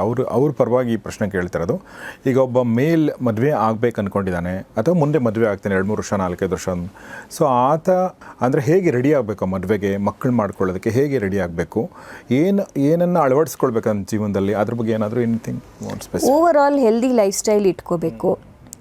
ಅದು ಮಕ್ಕಳು ಆಗಬೇಕಂತ ಅದಕ್ಕೋಸ್ಕರ ಅನ್ನೋದು ಸ್ಪೆಷಲ್ ಅಂತ ಏನೂ ಇರಲ್ಲ. ಬಟ್ ಸ್ವಲ್ಪ ಡೆಫಿನೆಟ್ಲಿ ಟಿಪ್ಸ್ ಅನ್ನೋದು ಹೇಳಬೇಕಂದ್ರೆ, laptops are not meant for lap ಮೇಲೇ ಜಾಸ್ತಿ ಇಟ್ಕೊಂಡು ಕೆಲಸ ಮಾಡ್ತಾ ಇರ್ತಾರೆ. ಸೊ ಮೆನ್ಗೆ ವುಮೆನ್ಗೆ ಡಿಫ್ರೆನ್ಸ್ ಏನಂದರೆ, ಆರ್ಗನ್ಸ್ ಎಲ್ಲ ಫೀಮೇಲ್ಸ್ನಲ್ಲಿ ಒಳಗಡೆ ಇರುತ್ತೆ, ಮೆನ್ಗೆ ಟೆಸ್ಟಿಸ್ ಔಟ್ಸೈಡ್ ದ ಬಾಡಿ ಇರುತ್ತೆ. So they are very heat sensitive. So laptops ಆ ಥರ ಎಲ್ಲ ಎಕ್ಸ್ಪೋಜರ್, ಲ್ಯಾಪ್ಟಾಪ್ಸ್ ನೀವು ಇಟ್ಕೊಂಡಿದ್ರೆ ಜಾಸ್ತಿ ಹೊತ್ತು ನೋಡಿದರೆ ಎಲ್ಲ ಹೀಟ್, ಅದೆಲ್ಲ ರೇಡಿಯೇಷನಿಂದ, ಅದರಿಂದ ಎಲ್ಲ ಪ್ರಾಬ್ಲಮ್ ಆಗ್ಬೋದು. ಎರಡನೇದು ಬಿಸಿ ಬಿಸಿ ನೀರಿಂದ ಸ್ನಾನ ಮಾಡೋದು, ತುಂಬ hot water bath, steam baths. ಈ ಜಿಮ್ ಅವರೆಲ್ಲ ಫ್ರೀ ಸಾನಾಸ್ ಅಂತ ಕೊಡ್ತಾರೆ, ಅದೆಲ್ಲನೂ ತುಂಬ ಹಾರ್ಮ್ಫುಲ್. ಲ್ಯೂಕ್ವಾಮ್ ವಾಟರಿಂದ ಸ್ನಾನ ಮಾಡ್ಬೋದು, ಕೋಲ್ಡ್ ವಾಟರಿಂದ ಮಾಡ್ಬೋದು. ದೆನ್ ಮೂರನೇದು, ಅವರು ಜಾಸ್ತಿ ತುಂಬ ಟೈಟ್ ಕ್ಲೋತ್ಸ್ ಹಾಕ್ಕೊಳ್ಳೋದು, tight inners, tight denims, jeans ಇದೆಲ್ಲ ಹಾಕ್ಕೊಳ್ಳೋದು. All those things also you have to avoid as much as possible. ಎಷ್ಟು ಆಗುತ್ತೋ ಅಷ್ಟು ಕಾಟನ್ ಫ್ಯಾಬ್ರಿಕ್ ಇಲ್ಲ ಬ್ರೀದಬಲ್ ಸಸ್ಟೈನಬಲ್ ಫ್ಯಾಬ್ರಿಕ್ಸ್ ಯೂಸ್ ಮಾಡಿ ಬಟ್ಟೆ ಹಾಕ್ಕೊಳ್ಳಿದ್ದೆ ಒಳ್ಳೆಯದು. ಸೊ ಇದು ನಾರ್ಮಲ್ ಜನರಲ್ ಥಿಂಗ್ಸ್. ಜೊತೆಗೆ ನೀವು ಡೆಫಿನೆಟ್ಲಿ ಲೈಫ್ ಸ್ಟೈಲ್ ನಾವು ಡಿಸ್ಕಸ್ ಮಾಡಿರ್ತಾರೆ, ಆಹಾರ ಚೆನ್ನಾಗಿರಬೇಕು, ಎಕ್ಸಸೈಸ್ ಮಾಡಬೇಕು, ಓವರ್ ಎಕ್ಸಸೈಸ್ನೂ ಮಾಡಬಾರ್ದು, ಆ್ಯಂಡ್ ಅನ್ನೆಸೆಸರಿ ಸಪ್ಲಿಮೆಂಟ್ಸ್ ಎಲ್ಲ ತೊಗೋಬಾರ್ದು. ಇದು ಅನ್ನೆಸೆಸರಿ ಕೆಮಿಕಲ್ ಇದ್ದು ಪ್ರೋಟೀನ್ ಪೌಡರ್ಸ್ ಅದು ಇದು ಅಂತ ಈಗ ಮಾರ್ಕೆಟ್ನಲ್ಲಿ ತುಂಬ ಇದೆ. ನನಗೆ ಚೆನ್ನಾಗಿ ಆಗಬೇಕು ಮಕ್ಕಳು ಅಂತ ಟೆಸ್ಟೋಸ್ಟಿರಾನ್ ಟ್ಯಾಬ್ಲೆಟ್ಸ್ ತೊಗೋತಾರೆ ಓವರ್ ದ ಕೌಂಟರ್ ಎಲ್ಲ. All these are very harmful. ಹೌದು, ಎಲ್ಲ ನಿಮಗೆ ಹೆಲ್ಪ್ ಏನು ಆಗಲ್ಲ. ಇದ್ದು ಒಳ್ಳೆ ಕಣನ it is going to kill. So ಇದೆಲ್ಲ ಓವರ್ ದ ಕೌಂಟರ್ ಮೆಡಿಕೇಷನ್ಸ್ ಎಲ್ಲ ಅನ್ನೆಸೆಸರಿಲಿ ನಿಮ್ಗೆ ಏನಾದ್ರು ಬೇಕು, ಪ್ರಾಬ್ಲಮ್ ಇದೆ ಅಂದರೆ ನೀವು ಡಾಕ್ಟರ್ ಜೊತೆ ಕನ್ಸಲ್ಟ್ ಮಾಡ್ಬೋದು. Either you can come to us as a fertility doctors, or ನಿಮಗೆ ಬೇಕಂದರೆ ಮೇಲ್ ಫರ್ಟಿಲಿಟಿ ಸ್ಪೆಷಲಿಸ್ಟ್ನೂ ಇರ್ತಾರೆ, ಅವ್ರಿಗೂ ಭೇಟಿ ಆಗಿಬಿಟ್ಟು ನಿಮಗೆ ಏನಾದರೂ ಅನ್ಕಂಫರ್ಟಬಲ್ ಅನಿಸ್ತಾ ಇದೆ, ನಮಗೆ ಮೇಲ್ ಡಾಕ್ಟರೇ ಬೇಕು ಅಂದರೆ ಮೇಲ್ ಫರ್ಟಿಲಿಟಿ ಡಾಕ್ಟರ್ ಹತ್ರ ಹೋಗ್ಬೋದು, ಯೂರಾಲಜಿಸ್ಟ್ ಹತ್ರ ಹೋಗ್ಬೋದು. ಚೆಕ್ ಮಾಡಿಸ್ಬಿಟ್ಟು ಟ್ಯಾಬ್ಲೆಟ್ ಬೇಕಂದರೆ ಕೊಡ್ತಾರೆ ಅವರು. So unnecessary medications, unnecessary supplements ಅದೆಲ್ಲ ಅವಾಯ್ಡ್ ಮಾಡಬೇಕು. ಇನ್ನು ಈ ಮಾರ್ಕೆಟಲ್ಲಿ ನೀವು ಓವರ್ ದ ಕೌಂಟರ್ ಅಂತ ಹೇಳಿದ್ರೆ ನಾನು ತುಂಬ ಅಡ್ವರ್ಟೈಸ್ಮೆಂಟ್ಗಳು ಬರ್ತಾ ಇರುತ್ತೆ, ನಿಮ್ಮ ಸೆಕ್ಸ್ ಲೈಫನ್ನು ಇಂಪ್ರೂವ್ ಮಾಡ್ಕೊಳ್ಳೋಕೆ ಇದನ್ನು ತಗೊಳ್ಳಿ, ಇದನ್ನು ಕುಡೀರಿ, ಇದು ಆ ಥರದ್ದೆಲ್ಲ. ಅದು how do you mean? All everyone claims either penis size enlargement tablets ಇರಲಿ, ಇಲ್ಲ to increase your libido, sex ಡ್ರೈವ್ನ ಇನ್ಕ್ರೀಸ್ ಮಾಡೋಕ್ಕೆ. All these things can be very harmful actually. ನಿಮಗೆ ನೀವು ತಗೋತಾ ಇದ್ದದ್ದು ಒಂದು ಕಾರಣಗೆ, ಬಟ್ ನಿಮಗೆ ಬೇರೆ ಹೆಲ್ತ್ ಇಶ್ಯೂಸ್ ಏನಾದ್ರು ಆಗ್ತಾ ಇದೆಯಾ, ಹಾರ್ಟ್ ಮೇಲೆ ಎಫೆಕ್ಟ್ ಇದೆಯಾ, ಇಲ್ಲ ಅದು ಸ್ಪರ್ಮ್ಸ್ನ ಕಿಲ್ ಮಾಡ್ತಾ ಇದೆಯಾ, ಅದೆಲ್ಲ ನಮ್ಗೆ ಗೊತ್ತಿಲ್ಲ. ಸೊ ನೀವು ಯಾಕೆ ನಿಮ್ಮ ಪ್ರಾಬ್ಲಮ್ ಯಾಕಿದೆ ಅಂತ ಫಸ್ಟ್ ನೀವು ಡಾಕ್ಟರ್ನ ಭೇಟಿಯಾಗಿ ಅದರದ್ದು ಫಸ್ಟ್ ನೀವು ಕಾಸ್ ಫೈಂಡ್ ಔಟ್ ಮಾಡಬೇಕು. ಅದರ ಪ್ರಕಾರ ನಿಮಗೆ ಸೊಲ್ಯೂಷನ್ ಅದೆಲ್ಲ ಕೊಡ್ತಾರೆ. ಎಕ್ಸಾಕ್ಟ್ಲಿ. ಯಾರು ಸ್ಪೆಷಲಿಸ್ಟ್ ಇರ್ತಾರೆ, ಯಾರು ಅವ್ರು ತಿಳ್ಕೊಂಡಿರ್ತಾರೆ, ಅವ್ರ ಹತ್ರ ಹೋಗಿ ನಾವು ಅದನ್ನು ನಾವು ಸಜೆಷನ್ ತೊಗೋಬೇಕೆ ಹೊರತು ನಾವು ಗೂಗಲ್ ಮಾಡಿಕೊಂಡು ನಾವೇ ಅಂದ್ಕೊಂಡು ಮಾಡೋದು ತಪ್ಪು. ಯಾಕೆಂದರೆ ಅದರಿಂದ ಏನೇನು ಸೈಡ್ ಎಫೆಕ್ಟ್ಗಳಾಗ್ತಾವೆ ನಮಗೆ ಗೊತ್ತಿಲ್ಲ. ಓಕೆ. ಆಮೇಲೆ ಈ ಒಂದು ಮಾತ್ರೆಗಳ ಬಗ್ಗೆ ಹೇಳಿದಾಗ ಪ್ರತಿ ಮನುಷ್ಯನಿಗೂ ಒಂದು ಏಜ್ ಅಂತ ಇರುತ್ತೆ. ಓಕೆ. ಆ ಏಜಿಗೆ ತಕ್ಕಂತೆ ಬಾಡಿ ರೆಸ್ಪಾಂಡ್ ಮಾಡ್ತಾ ಇರುತ್ತೆ. ಸೊ 18 ವರ್ಷದಲ್ಲಿ ಹೇಗಿದ್ವಿ ಹಾಗೆ ನಾವು 50 ವರ್ಷದಲ್ಲಿ ಇರಬೇಕು ಅಂದರೆ ಆಗಲ್ಲ. So we have to understand the body, we have to respect the body basically, ಅಲ್ವಾ? ಸೊ ಆ ದೃಷ್ಟಿಯಿಂದ ಗಂಡಸಿಗೆ ಬರುವಂಥ ಸಮಸ್ಯೆಗಳನ್ನ ಡಾಕ್ಟರ್ ಸ್ನೇಹಾ ಶೆಟ್ಟಿ ಅವರು ತುಂಬ ಚೆನ್ನಾಗಿ ಹೇಳಿದರು. ಕಳೆದ 15-16 ವರ್ಷಗಳಿಂದ ಅವರು ಗೈನಿಕ್ ಆಗಿ ಮತ್ತು ಫರ್ಟಿಲಿಟಿ ಸ್ಪೆಷಲಿಸ್ಟ್ ಆಗಿ ಕೆಲಸ ಮಾಡ್ತಾ ಇದ್ದಾರೆ. ಕಳೆದ 2-3 ವರ್ಷಗಳಿಂದ ತಮ್ಮದೇ ಆದ ಸಂಸ್ಥೆ ವೃಕ್ಷ್ ಫರ್ಟಿಲಿಟಿನ ಸ್ಥಾಪನೆ ಮಾಡಿ ಅದನ್ನು ನೋಡ್ಕೊಳ್ತಾ ಇದ್ದಾರೆ. ಅದು HSR ಲೇಔಟಲ್ಲಿ ಮತ್ತು ವೈಟ್ ಫೀಲ್ಡಲ್ಲಿದೆ. ಫರ್ಟಿಲಿಟಿ ಅನ್ನೋದು ನಾನು ಮುಂಚೆ ಕೂಡ ಹೇಳಿದಾಗೆ ತುಂಬ ಎಲ್ರಿಗೂ ಬೇಕಾಗಿರೋ ಒಂದು ಸಬ್ಜೆಕ್ಟು. ಫರ್ಟಿಲಿಟಿ ಚೆನ್ನಾಗಿತ್ತು ಅಂತಲೇ ನಾವೆಲ್ಲ ಇಲ್ಲಿದ್ದೀವಿ, ಅಲ್ವಾ? ಸೊ ಮನುಷ್ಯನ ಮುಖ್ಯ ಮೂಲಭೂತವಾದ ಅರ್ಜುಗಳಲ್ಲಿ ಅದು ಕೂಡ ಒಂದು ಫರ್ಟಿಲಿಟಿ. ನಮ್ಮ ಸಂತಾನವನ್ನು ಮುಂದುವರಿಸಬೇಕು ಅನ್ನೋದು ಪ್ರತಿಯೊಬ್ಬ ಮನುಷ್ಯನಿಗೂ ಕೂಡ ಇದೆ ಮತ್ತು ಇತ್ತು, ಹೀಗಾಗಿ ನಾವು ಇಲ್ಲಿ ತನಕ ಮನುಷ್ಯ ಕುಲ ಇಲ್ಲಿ ತನಕ ಬೆಳ್ಕೊಂಡು ಬಂದಿದೆ ಅನಿಸುತ್ತೆ. ಸೊ ಆ ದೃಷ್ಟಿಯಿಂದ ಫರ್ಟಿಲಿಟಿ ಸಮಸ್ಯೆಗಳಿಗೆ ಸಾಕಷ್ಟು ಪರಿಹಾರಗಳನ್ನ ನಾವು ಮನುಷ್ಯ ಕಂಡುಕೊಂಡಿದ್ದಾನೆ ಸೈನ್ಸ್ ಮೂಲಕ. ಮುಂಚೆ ಏನು ಸಮಸ್ಯೆಗಳು ಅಂತ ಅನ್ಕೋತಾ ಇದ್ದೀವಿ ಅದಕ್ಕೆಲ್ಲ ಪರಿಹಾರಗಳು, ಬಹಳಷ್ಟು ಪರಿಹಾರಗಳು ಸಿಕ್ಕಿದೆ. ಸೊ ಈ ಎಪಿಸೋಡಲ್ಲಿ ನಾನು ಒಂದಷ್ಟು ಇಂಪಾರ್ಟೆಂಟ್ ವಿಚಾರಗಳನ್ನ ಕೇಳಬೇಕು ಅಂದ್ಕೊಂಡೆ. ಮೊದಲನೇದಾಗಿ ಈಗ ನಮ್ಮ 2025ನಲ್ಲಿ ನಾವಿದ್ದೀವಿ, ನಮಗೆ AI ಬಂದಿದೆ. ಪ್ರತಿಯೊಂದಕ್ಕೂ ನಮ್ಮ ಗೂಗಲ್ಲು, ChatGPT ಅಥವಾ DeepSeek ಇಲ್ಲಿ ನಾವು ಸಮಸ್ಯೆಗಳಿಗೆ ಪರಿಹಾರಗಳು ಹುಡುಕೋತೀವಿ. ಸೊ ಈ AI ಹೇಗೆ ಹೆಲ್ಪ್ ಮಾಡಿದೆ ಈ ಒಂದು ಫರ್ಟಿಲಿಟಿಯ ಸಮಸ್ಯೆಗೆ ಅನ್ನೋದು ಒಂದು ಪ್ರಶ್ನೆ. ಅದ್ರ ಜೊತೆಗೆ ಓವರಾಲ್ ಆಗಿ ಜನರಲ್ ಆಗಿ ಏನೆಲ್ಲ ಅಡ್ವಾನ್ಸ್ಮೆಂಟ್ ಆಗ್ತಾ ಇದೆ ಈ ಕ್ಷೇತ್ರದಲ್ಲಿ ಡಾಕ್ಟರ್ ಸ್ನೇಹ ಅವರು? ಸೊ ಫಸ್ಟ್ಲಿ ಇದು AI ಬಗ್ಗೆ ಮಾತಾಡಬೇಕಂದ್ರೆ, ಹಿಂದಿನ ಕಾಲ ಏನಿತ್ತು, ಪ್ರತಿ ಒಂದು ಅದಕ್ಕೆ ಒಂದು ಮನುಷ್ಯನೇ ಒಂದು ಕೆಲಸ ಮಾಡಬೇಕಂದ್ರೆ ಒಂದು ದಿನ ಆಗುತ್ತೆ ಪರ್ಫೆಕ್ಷನ್ ಆಗಿ ಮಾಡಬೇಕಂದ್ರೆ. ಸೊ ಹಾಗೆ ಈಗ ಫರ್ಟಿಲಿಟಿ ಏನಾದ್ರು ಇದೆ ಅಂದ್ರೂ, ನಾವು ವೀರ್ಯಕಣ ಪರೀಕ್ಷೆ ಮಾಡಬೇಕಂದ್ರೂ ಇವು ಎಷ್ಟೋ ಜನ ಸ್ಯಾಂಪಲ್ಸ್ ಎಲ್ಲ ಬರ್ತಾ ಇದ್ದರೆ ಆ ಎಲ್ಲ ಸ್ಯಾಂಪಲ್ಸ್ ಡಾಟಾನ ನಾವು ಕಂಪ್ಯೂಟರ್ನಲ್ಲಿ ಹಾಕಿಬಿಟ್ಟು ಈ ಥರ ಇದ್ದರೆ ಇಷ್ಟು ಸಕ್ಸಸ್ ರೇಟ್ ಇರುತ್ತೆ, ಇಷ್ಟು ಚೆನ್ನಾಗಿದ್ದರೆ ಇದು ಮಿನಿಮಮ್ ಇಷ್ಟು ಕ್ವಾಲಿಟಿ ಅಂತ ಎಲ್ಲ ಡಾಟಾನ ಹಾಕಿಬಿಟ್ರೆ ಅದು ಕಂಪ್ಯೂಟರೈಸ್ಡ್ ಅಸಿಸ್ಟೆಡ್ ಸೀಮನ್ ಅನಾಲಿಸಿಸ್ ಅಂತ ಈಗ ಕಾಸಾ ಅಂತ ಒಂದು ಬಂದಿದೆ. ಸೊ ಅದು ಕಂಪ್ಯೂಟರೇ ಅಸೆಸ್ ಮಾಡಿಬಿಟ್ಟು ಸೀಮನ್ ಸ್ಯಾಂಪಲ್ ಹೇಗಿದೆ ಅಂತ ನಮ್ಗೆ ಗೊತ್ತಾಗ್ತಾ ಇದೆ. ಎರಡನೇದು, ನಾವು ಈಗ ಏನಾದರೂ ಟ್ರೀಟ್ಮೆಂಟ್ ಮಾಡಬೇಕಂದ್ರೂ ನಾವು ಚೆಕ್ ಮಾಡಿ ನಾವು ಹೇಳ್ತೀವಿ. ಈಗ ರೀಸೆಂಟಾಗಿ ಈಗ ಸ್ಟಾರ್ಟ್ ಆಗಿದೆ, ಇನ್ನೂ ಫುಲ್ಲಿ ಎಲ್ಲ ಕಡೆ ಇಲ್ಲ, AI ಅಸಿಸ್ಟೆಡ್ ಸ್ಪರ್ಮ್ ಸೆಲೆಕ್ಷನ್. ಅಂದರೆ ಸ್ಪರ್ಮ್ನ ಅದು ಸ್ಯಾಂಪಲ್ನ ನೋಡಿಬಿಟ್ಟು ಆ ಸ್ಪರ್ಮ್ ಪ್ರಿಡಿಕ್ಟ್ ಮಾಡುತ್ತೆ, ಓಕೆ ಇದು ಈ ಥರ ಇದೆ, ಈ ಸ್ಪರ್ಮ್ ಸೆಲೆಕ್ಟ್ ಮಾಡಿದರೆ ನಿಮಗೆ ಬೆಸ್ಟ್ ಅಂತ. ಚಾನ್ಸಸ್ ಆಫ್ ಪ್ರೆಗ್ನೆನ್ಸಿ, ಇದು ಎಷ್ಟು ಒಳ್ಳೆ ಚಾನ್ಸ್ ಆಫ್ ಅಬ್ನಾರ್ಮ್ಯಾಲಿಟೀಸ್, ಆ ಥರ ಎಲ್ಲ ಅದು ಸೆಲೆಕ್ಟ್ ಮಾಡ್ತಾ ಇದೆ. ಎರಡನೇದು, ಎಂಬ್ರಿಯಾಲಜಿಸ್ಟ್ ಇರಬೇಕು, ಒಂದು ಕಣನ ಸೆಲೆಕ್ಟ್ ಮಾಡಿ ಒಂದು ಮೊಟ್ಟೆನಲ್ಲಿ ಹಾಕಲಿಕ್ಕೆ, ICSI ಪ್ರೊಸೀಜರ್ ಅಂತ ಹೇಳ್ತೀವಿ. ಈಗನೂ ರೋಬೋಟಿಕ್ ಸರ್ಜರಿ ಹೇಗೆ ಬರ್ತಾ ಇದೆ ಆಪ್ರೇಷನ್ಗೆ, ಸರ್ಜನ್ ಎಲ್ಲೋ ಬೇರೆ ದೇಶನಲ್ಲಿ ಕೂತ್ಕೊಂಡು ಅದು ಕನೆಕ್ಟ್ ಆಗಿ ಇಲ್ಲಿಂದ ಮಾಡ್ತಾ ಇದ್ದಾರೋ, ಹಾಗೆ ಇದು ಎಂಬ್ರಿಯಾಲಜಿನೂ ಆ ಥರ ಫ್ಯೂಚರ್ನಲ್ಲಿ ಮೋಸ್ಟ್ ಪ್ರಾಬಬ್ಲಿ ಬರ್ಬೋದು ಅಂತ. ಸುಮಾರು ಅಡ್ವಾನ್ಸಸ್ಗಳೆಲ್ಲ ಇನ್ ದ ಪೈಪ್ಲೈನ್ ಇದೆ when it comes to AI implementation. Overall advances ಏನು ಅಂದರೆ, ಹಿಂದಿನ ಕಾಲ ಮಕ್ಕಳಾಗಬೇಕು ಅಂತ ಪ್ರಾಬ್ಲಮ್ ಇದೆ, ನಮಗೆ ಮಕ್ಕಳಾಗ್ತಾ ಇಲ್ಲ ಅಂದರೆ ಓ ಮೈ ಗಾಡ್ ಅಂತ ಎಲ್ಲ ಟೆನ್ಷನ್ ಬರ್ತಾಯಿತ್ತು. ಈಗ ಇತ್ತೀಚಿನದಲ್ಲಿ ನಾವು ಎಗ್ ಫ್ರೀಸ್ ಮಾಡಿಬಿಡೋಣ ಅಂತ ಆ ಕಾನ್ಸೆಪ್ಟ್ ಬರ್ತಾಯಿದೆ. ತುಂಬ ಜನಗೆ ನಾವು ಮಾಡಿದ್ವಿ. Many of the Kannada industry actors actresses have also, television stars have also, ಅವರು ಬಂದುಬಿಟ್ಟು ಫ್ರೀಸಿಂಗ್ ಮಾಡ್ತಾಯಿದ್ದಾರೆ, ಮೊಟ್ಟೆಗಳನ್ನ ಫ್ರೀಸ್ ಮಾಡಿ ಇಟ್ಬಿಡ್ತೀವಿ ಅಂತ. ಆ ಥರ ಸುಮಾರು ಜನ ಮಾಡ್ತಾ ಇದ್ದಾರೆ. ಅದು ಒಂದು recent advancement which is in practice, ಈಗ ನಡೀತಾ ಇದೆ. ಅದು 20ಸ್ನಲ್ಲಿ 30ಸ್ನಲ್ಲಿ 40ಸ್ನಲ್ಲಿ ಇದ್ರೂ something is better than nothing ಅಂತ ಅವ್ರು ಬಂದುಬಿಟ್ಟು ಮೊಟ್ಟೆನ ಫ್ರೀಸ್ ಮಾಡಿ ಇಟ್ಬಿಡ್ತಾ ಇದ್ದಾರೆ. ಎರಡನೇದು, ತುಂಬ ಜಾಸ್ತಿ ಜನ IVF ಮಾಡಿಸ್ಕೊಂಡಿದ್ವಿ, ಟೆಸ್ಟ್ ಟ್ಯೂಬ್ ಬೇಬಿ ಮಾಡಿಸ್ಕೊಂಡಿದ್ವಿ, ಆದರೂ ನಮಗೆ ಮಕ್ಕಳಾಗ್ತಾ ಇಲ್ಲ ಡಾಕ್ಟರ್ ಅಂತ ಬಂದರೆ, ಅಂಥದ್ದವ್ರಿಗೆ ಅಡ್ವಾನ್ಸ್ ಜೆನೆಟಿಕ್ ಟೆಸ್ಟಿಂಗ್ಸ್ ಇರುತ್ತೆ. ಏನೋ ಒಂದು ಸಮಸ್ಯೆ ಇದೆ, ಅದಕ್ಕೆ ಒಳ್ಳೆ ಭ್ರೂಣ, ಈಗ ಒಂದು ಮಗುನ ನೋಡಿದ ತಕ್ಷಣ ನಾವು ಏನು ಹೇಳ್ತೀವಿ, ಅಯ್ಯೋ ಎಷ್ಟು ಕ್ಯೂಟ್ ಇದೆ ಬೇಬಿ ಅಂತ ಅಲ್ವಾ.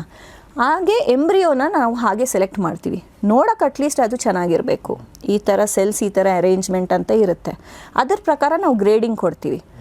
ಇಫ್ ಅಟ್ ಆಲ್ ಮಗು ಒಂದು ಸಲ ನಡೀತಾ ಇದ್ರೇ ನಮ್ಗೆ ಗೊತ್ತಾಗುತ್ತೆ, ಓ ಚೆನ್ನಾಗೇನೋ ಪ್ರಾಬ್ಲಮ್ ಇದೆ, ಇದು ನಡೀತಾ ಇದ್ದರೆ ಇನ್ನು ಅಬ್ನಾರ್ಮ್ಯಾಲಿಟಿ ಇದೆ ಅಂತ.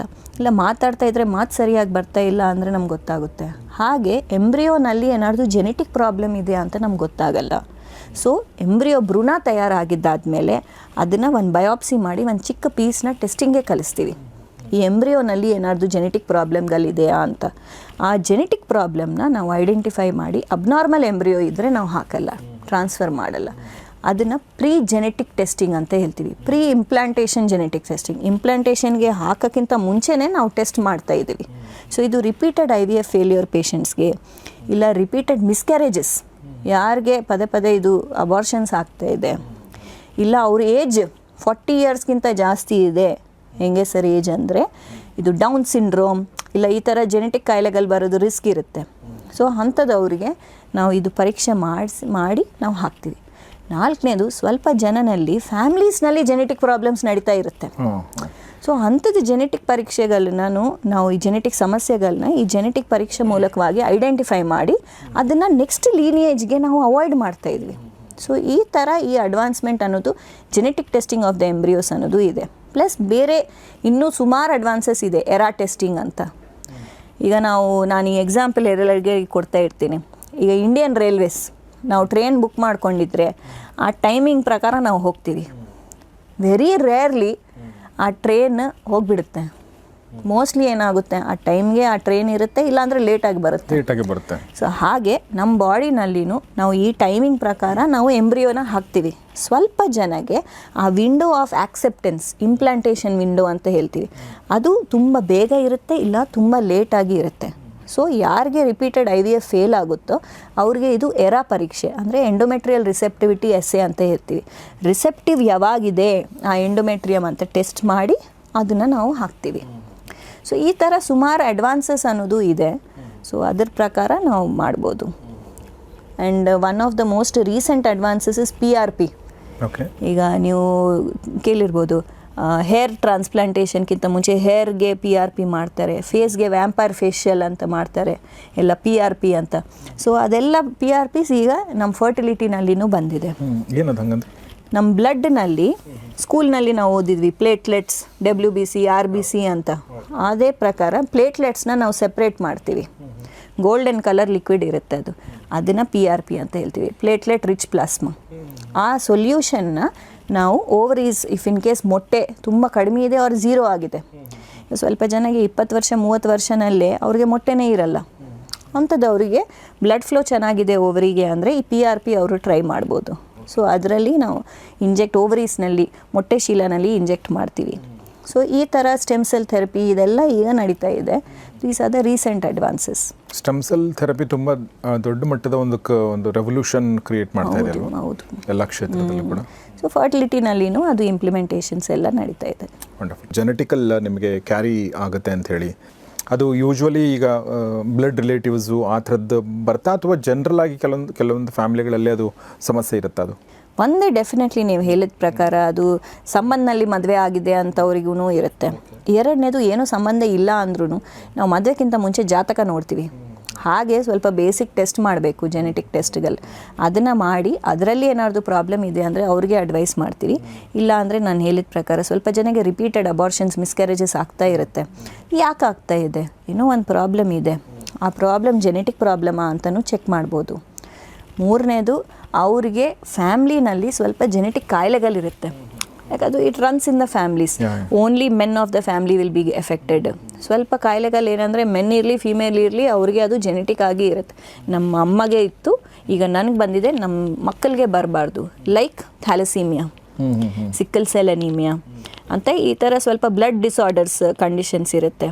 ಮೂರನೇದು ತುಂಬ ಕಾಮನ್ ಆಗಿ ಇರೋದು PKD ಅಂತ ಇರುತ್ತೆ, ಪಾಲಿಸಿಸ್ಟಿಕ್ ಕಿಡ್ನಿ ಡಿಸೀಸ್. ಅದು ಕಿಡ್ನಿದು ಪ್ರಾಬ್ಲಮ್ ಅಂಥದ್ದು, ಅವರಿಗೆ ಕಿಡ್ನಿ ಟ್ರಾನ್ಸ್ಪ್ಲಾಂಟ್ ಅದೆಲ್ಲ ಬೇಕಾಗ್ಬೋದು. ಸೊ ಇದೆಲ್ಲ ಇಶ್ಯೂಸ್ ಅವ್ರಿಗೆ ಗೊತ್ತಿದೆ ಅಂದರೆ ನಾವು ಎಂಬ್ರಿಯೋ ಮೇಲೇ ಟೆಸ್ಟ್ ಮಾಡ್ಬೋದು ಹಾಕೋಕ್ಕಿಂತ ಮುಂಚೆ.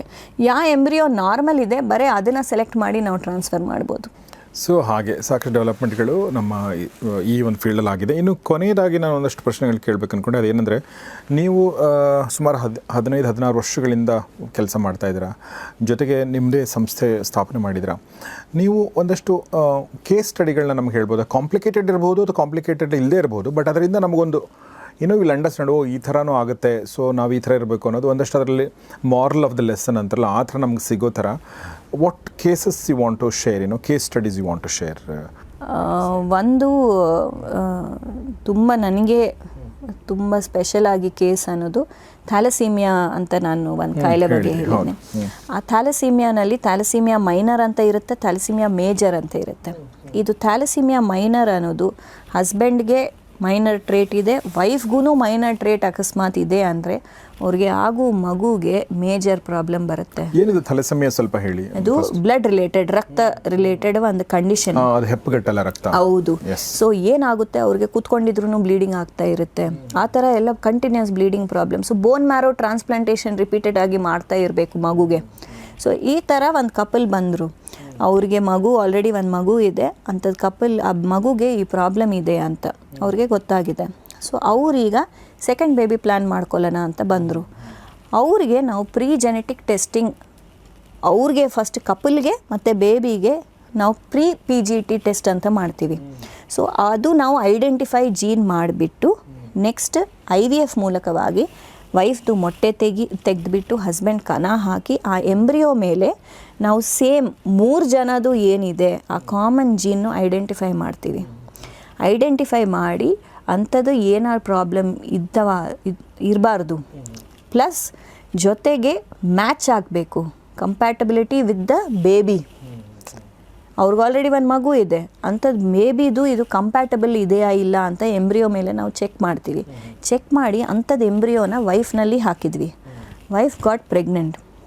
ಆಮೇಲೆ ಆ ಬೇಬಿ ಬೋನ್ ಮ್ಯಾರೋ ಟ್ರಾನ್ಸ್ಪ್ಲಾಂಟಿಂದ ಈ ಮಗುಗೆ ನಾವು ಟ್ರೀಟ್ಮೆಂಟ್ ಕೊಟ್ಬಿಟ್ಟು baby got saved. So saviour baby ಅಂತ ಹೇಳ್ತೀವಿ. ಇದು ತುಂಬ ವೆರಿ ರೇರ್ ಕೇಸಸ್, ಬಟ್ ಇದೇ ಇಂಥದ್ದು ಕೇಸಸ್ ಆಗಿ ಅದನ್ನ ಬರೇ ಒಂದು ಮಗು ಆಗೋದಲ್ಲ, ಆ ಮಗು ಮೂಲಕವಾಗಿ ಈ ಫಸ್ಟ್ ಬೇಬಿಗೂ ಕ್ಯೂರ್ ಆಗೋದು, ಅದು ಆ ಥರ this case was very very special. ಇಂಥ ಕೇಸಸ್ನೂ ನಾವು ಮಾಡಿದ್ವಿ. ಸೆಕೆಂಡ್, ಇಷ್ಟು ಮೇಜರ್ ಅಲ್ಲ, ಸಮ್ಟೈಮ್ಸ್ ಸಿಂಪಲ್ 15 ವರ್ಷ ಆಗಿದೆ ಮದುವೆ ಆಗಿ, ನಮಗೆ ಡೋನರ್ ಸ್ಪರ್ಮ್ ಹೇಳಿದರು ಡಾಕ್ಟರ್, ನಮಗೆ ಕಣ ಇಲ್ಲ ಅಂತ ಹೇಳಿದರು. ಅವರಿಗೆ ಹಾರ್ಮೋನ್ ಟೆಸ್ಟ್ ಮಾಡಿ ನೋಡಿದರೆ ಅವ್ರಿಗೆ ಬೀಜ ಉತ್ಪತ್ತಿ ಚೆನ್ನಾಗಿ ಆಗ್ತಾ ಇದೆ, ನಮಗೆ ಮಕ್ಕಳೇ ಆಗಲ್ಲ ಅಂತ ಹೇಳಿಬಿಟ್ರು. ನಾವು ಈಗ ಬಿಟ್ಟಿದ್ವಿ ಅಂತ. ಅವ್ರಿಗೆ ನಾವು ಬೀಜದಿಂದ ಕಣ ತೆಗೆದು ವೈಫ್ ಅದರಲ್ಲಿ ಹಾಕಿ ಎಂಬ್ರಿಯೋ ಮಾಡಿ ಹಾಕಿದ ತಕ್ಷಣ ಅವ್ರ ಓನ್ ಬೇಬಿ ಆಗಿದೆ. ಓಕೆ. ಸೊ ಈ ಥರ ಅವ್ರಿಗೆ ಅಷ್ಟು ಅವೇರ್ನೆಸ್ ಇದ್ರಿಲ್ಲ.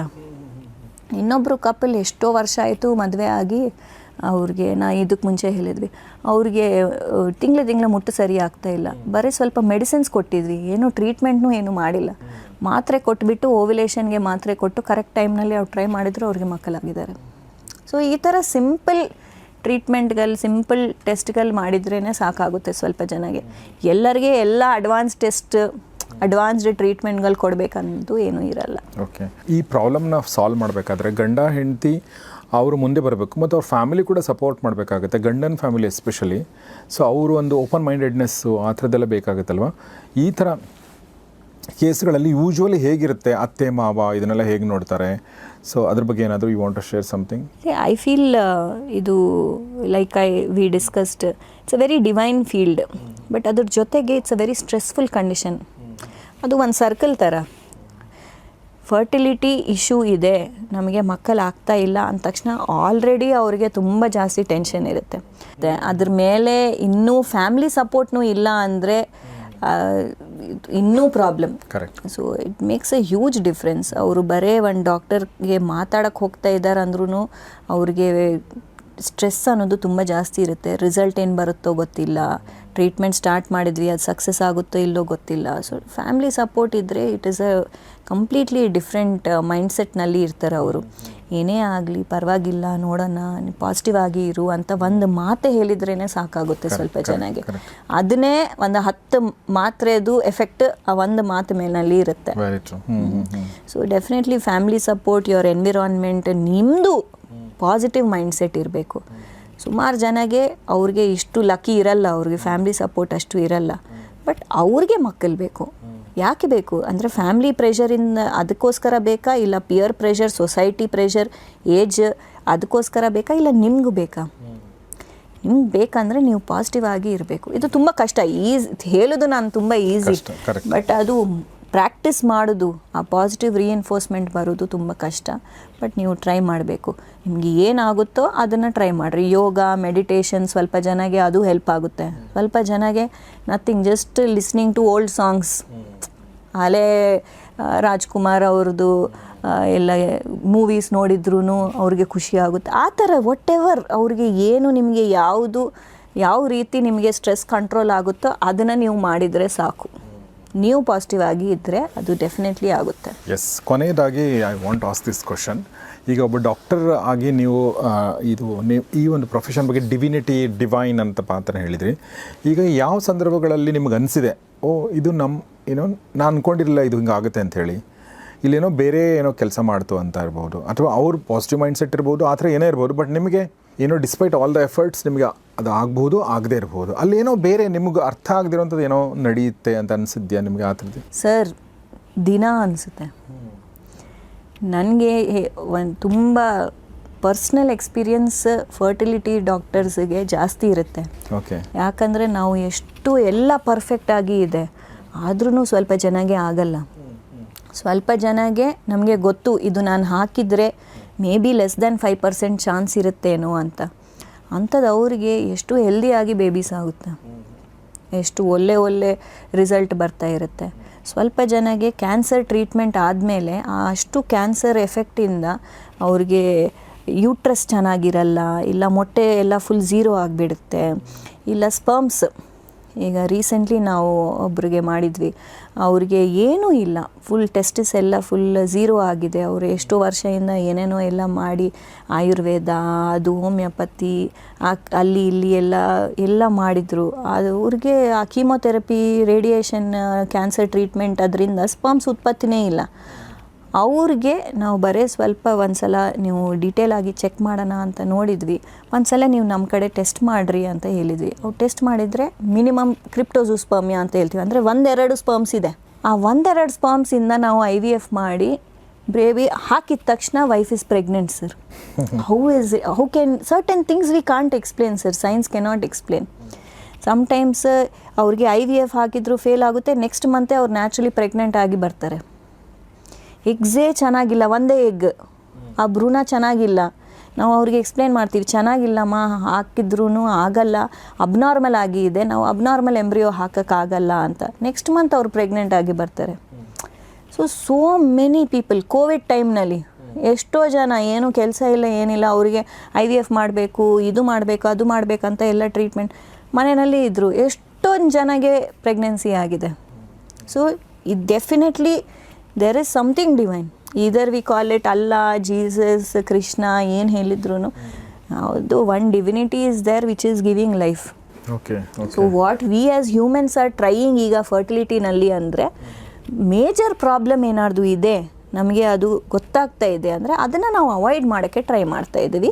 ಎಷ್ಟು ಈಸಿಯಾಗಿ ಎಷ್ಟು ಹೆಲ್ದಿಯಾಗಿ ನಮಗೆ ಮಗು ನಮ್ಮ ಕಡೆಯಿಂದ ನಾವು ಟ್ರೈ ಮಾಡಿದರೆ ಆಗುತ್ತೆ ಅಂದರೆ ಅದನ್ನು ನಾವು ಟ್ರೈ ಮಾಡ್ತಾ ಇದ್ದೀವಿ. So yes, that's really nice. So ಹಾಗೆ ನಾವು ವೃಕ್ಷ್ ಫರ್ಟಿಲಿಟಿನ ಈ ಸಂಸ್ಥೆಯ ಚೀಫ್ ಫರ್ಟಿಲಿಟಿ ಸ್ಪೆಷಲಿಸ್ಟ್ ಮತ್ತು ಗೈನಕಾಲಜಿಸ್ಟ್ ಆಗಿರುವಂಥ ಡಾಕ್ಟರ್ ಸ್ನೇಹಾ ಶೆಟ್ಟಿ ಅವರಿಗೆ ಮಾತಾಡಿದ್ವಿ. 4 ಎಪಿಸೋಡ್ಗಳನ್ನ ಮಾಡಿದ್ವಿ, ಬೇರೆ ಬೇರೆ ವಿಚಾರಗಳನ್ನ, ಅದು ಹೆಣ್ಣಿಗೆ ಬರುವಂಥ ಸಮಸ್ಯೆಗಳು, ಗಂಡಸಿಗೆ ಬರುವಂಥ ಸಮಸ್ಯೆಗಳು, ಬೇಸಿಕ್ ಕೆಲವೊಂದು ಅಂಡರ್ಸ್ಟ್ಯಾಂಡಿಂಗ್ಗಳು ಮತ್ತು ಕೇಸ್ ಸ್ಟಡಿಗಳು, ಕಾಂಪ್ಲಿಕೇಟೆಡ್ ಕೇಸ್ಗಳು ಮತ್ತು ಅಡ್ವಾನ್ಸ್ಮೆಂಟು, ಟೆಕ್ನಾಲಜಿ, ಈ ಥರದ್ದೆಲ್ಲ ವಿಚಾರಗಳನ್ನ ಮಾತಾಡಿದ್ವಿ. ದಯವಿಟ್ಟು ಎಲ್ಲವನ್ನು ನೋಡಿ ಅಂತ ಕೇಳ್ಕೊಳ್ತೀನಿ. ಮತ್ತು ಪ್ರಶ್ನೆಗಳಿದ್ದರೆ ದಯವಿಟ್ಟು ಅದನ್ನು ಕಮೆಂಟ್ ಬಾಕ್ಸಲ್ಲಿ ತಿಳಿಸಿ. ಮತ್ತು ಸಮಸ್ಯೆಗಳಿದ್ದರೆ ದಯವಿಟ್ಟು ವೃಕ್ಷ್ ಫರ್ಟಿಲಿಟಿಗೆ ಹೋಗಿ. ವೃಕ್ಷ್ ಫರ್ಟಿಲಿಟಿ HSR ಲೇಔಟಲ್ಲಿ ಮತ್ತು ವೈಟ್ ಫೀಲ್ಡಲ್ಲಿದೆ. ಆ ಎಲ್ಲ ಕಾಂಟ್ಯಾಕ್ಟ್ ಡೀಟೇಲ್ನ ನಾವು ನಮ್ಮ ಕಮ್ಯುನಿಟಿ ಪೇಜಲ್ಲಿ ಕಮೆಂಟ್ ಬಾಕ್ಸಲ್ಲಿ ಹಾಕಿರ್ತೀವಿ.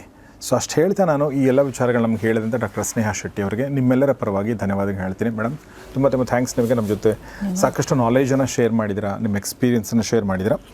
ಈ ಒಂದು ನಿಮ್ಮ ಮಾತುಗಳಿಂದ ಬಹಳಷ್ಟು ಜನರ ಸಮಸ್ಯೆಗಳಿಗೆ, ಅವ್ರಿಗೆ ಸಮಸ್ಯೆಗಳ ಅರ್ಥ ಆಗಿದೆ ಮತ್ತು ಸಮಸ್ಯೆಗಳಿಗೆ ಪರಿಹಾರ ಇದೆ ಅಂತ ಕೂಡ ಗೊತ್ತಾಗಿದೆ ಅಂತ ಅನ್ಕೋತೀನಿ. ಮತ್ತು ಸಮಸ್ಯೆಗಳು ಬರದೇ ಇರೋ ಹಾಗೆ ಹೇಗೆ ನೋಡ್ಕೊಳ್ಬೇಕು ಅನ್ನೋದು ಕೂಡ ಅವ್ರಿಗೆ ಅರ್ಥ ಆಗಿದೆ ಅಂತ ನಾನು ಅನ್ಕೋತೀನಿ. ಸೊ ಥ್ಯಾಂಕ್ಸ್ ಲಾಟ್ ನಿಮಗೆ. Thank you sir. ಧನ್ಯವಾದ. ಸೊ ಸ್ನೇಹಿತರೆ, ಸೊ ಅಷ್ಟು ಹೇಳ್ತಾ ಇವತ್ತಿನ ಈ ಎಪಿಸೋಡ್ ಮುಗಿಸ್ತಾ ಇದ್ದೀನಿ. ಕಮೆಂಟ್ ಬಾಕ್ಸಲ್ಲಿ ನಿಮ್ಮ ಕಮೆಂಟ್ ಮೂಲಕ ನಿಮ್ಮ ವಿಚಾರವನ್ನು ತಿಳಿಸಿ, ಪ್ರಶ್ನೆಗಳಿದ್ರೆ ಅದನ್ನು ಕೂಡ ತಿಳಿಸಿ ಅಂತ ಹೇಳ್ತಾ ಇವತ್ತಿನ ಎಪಿಸೋಡ್ ಮುಗಿಸ್ತಾ ಇದ್ದೀನಿ. ನೋಡ್ತಾರೆ ಗೌರಿ ಶಿಕ್ ಸ್ಟುಡಿಯೋ, ನೋಡ್ತಾರೆ ಫ್ಯಾಮಿಲಿ ಡಾಕ್ಟರ್ ಕಾರ್ಯಕ್ರಮ. ನಮಸ್ಕಾರ.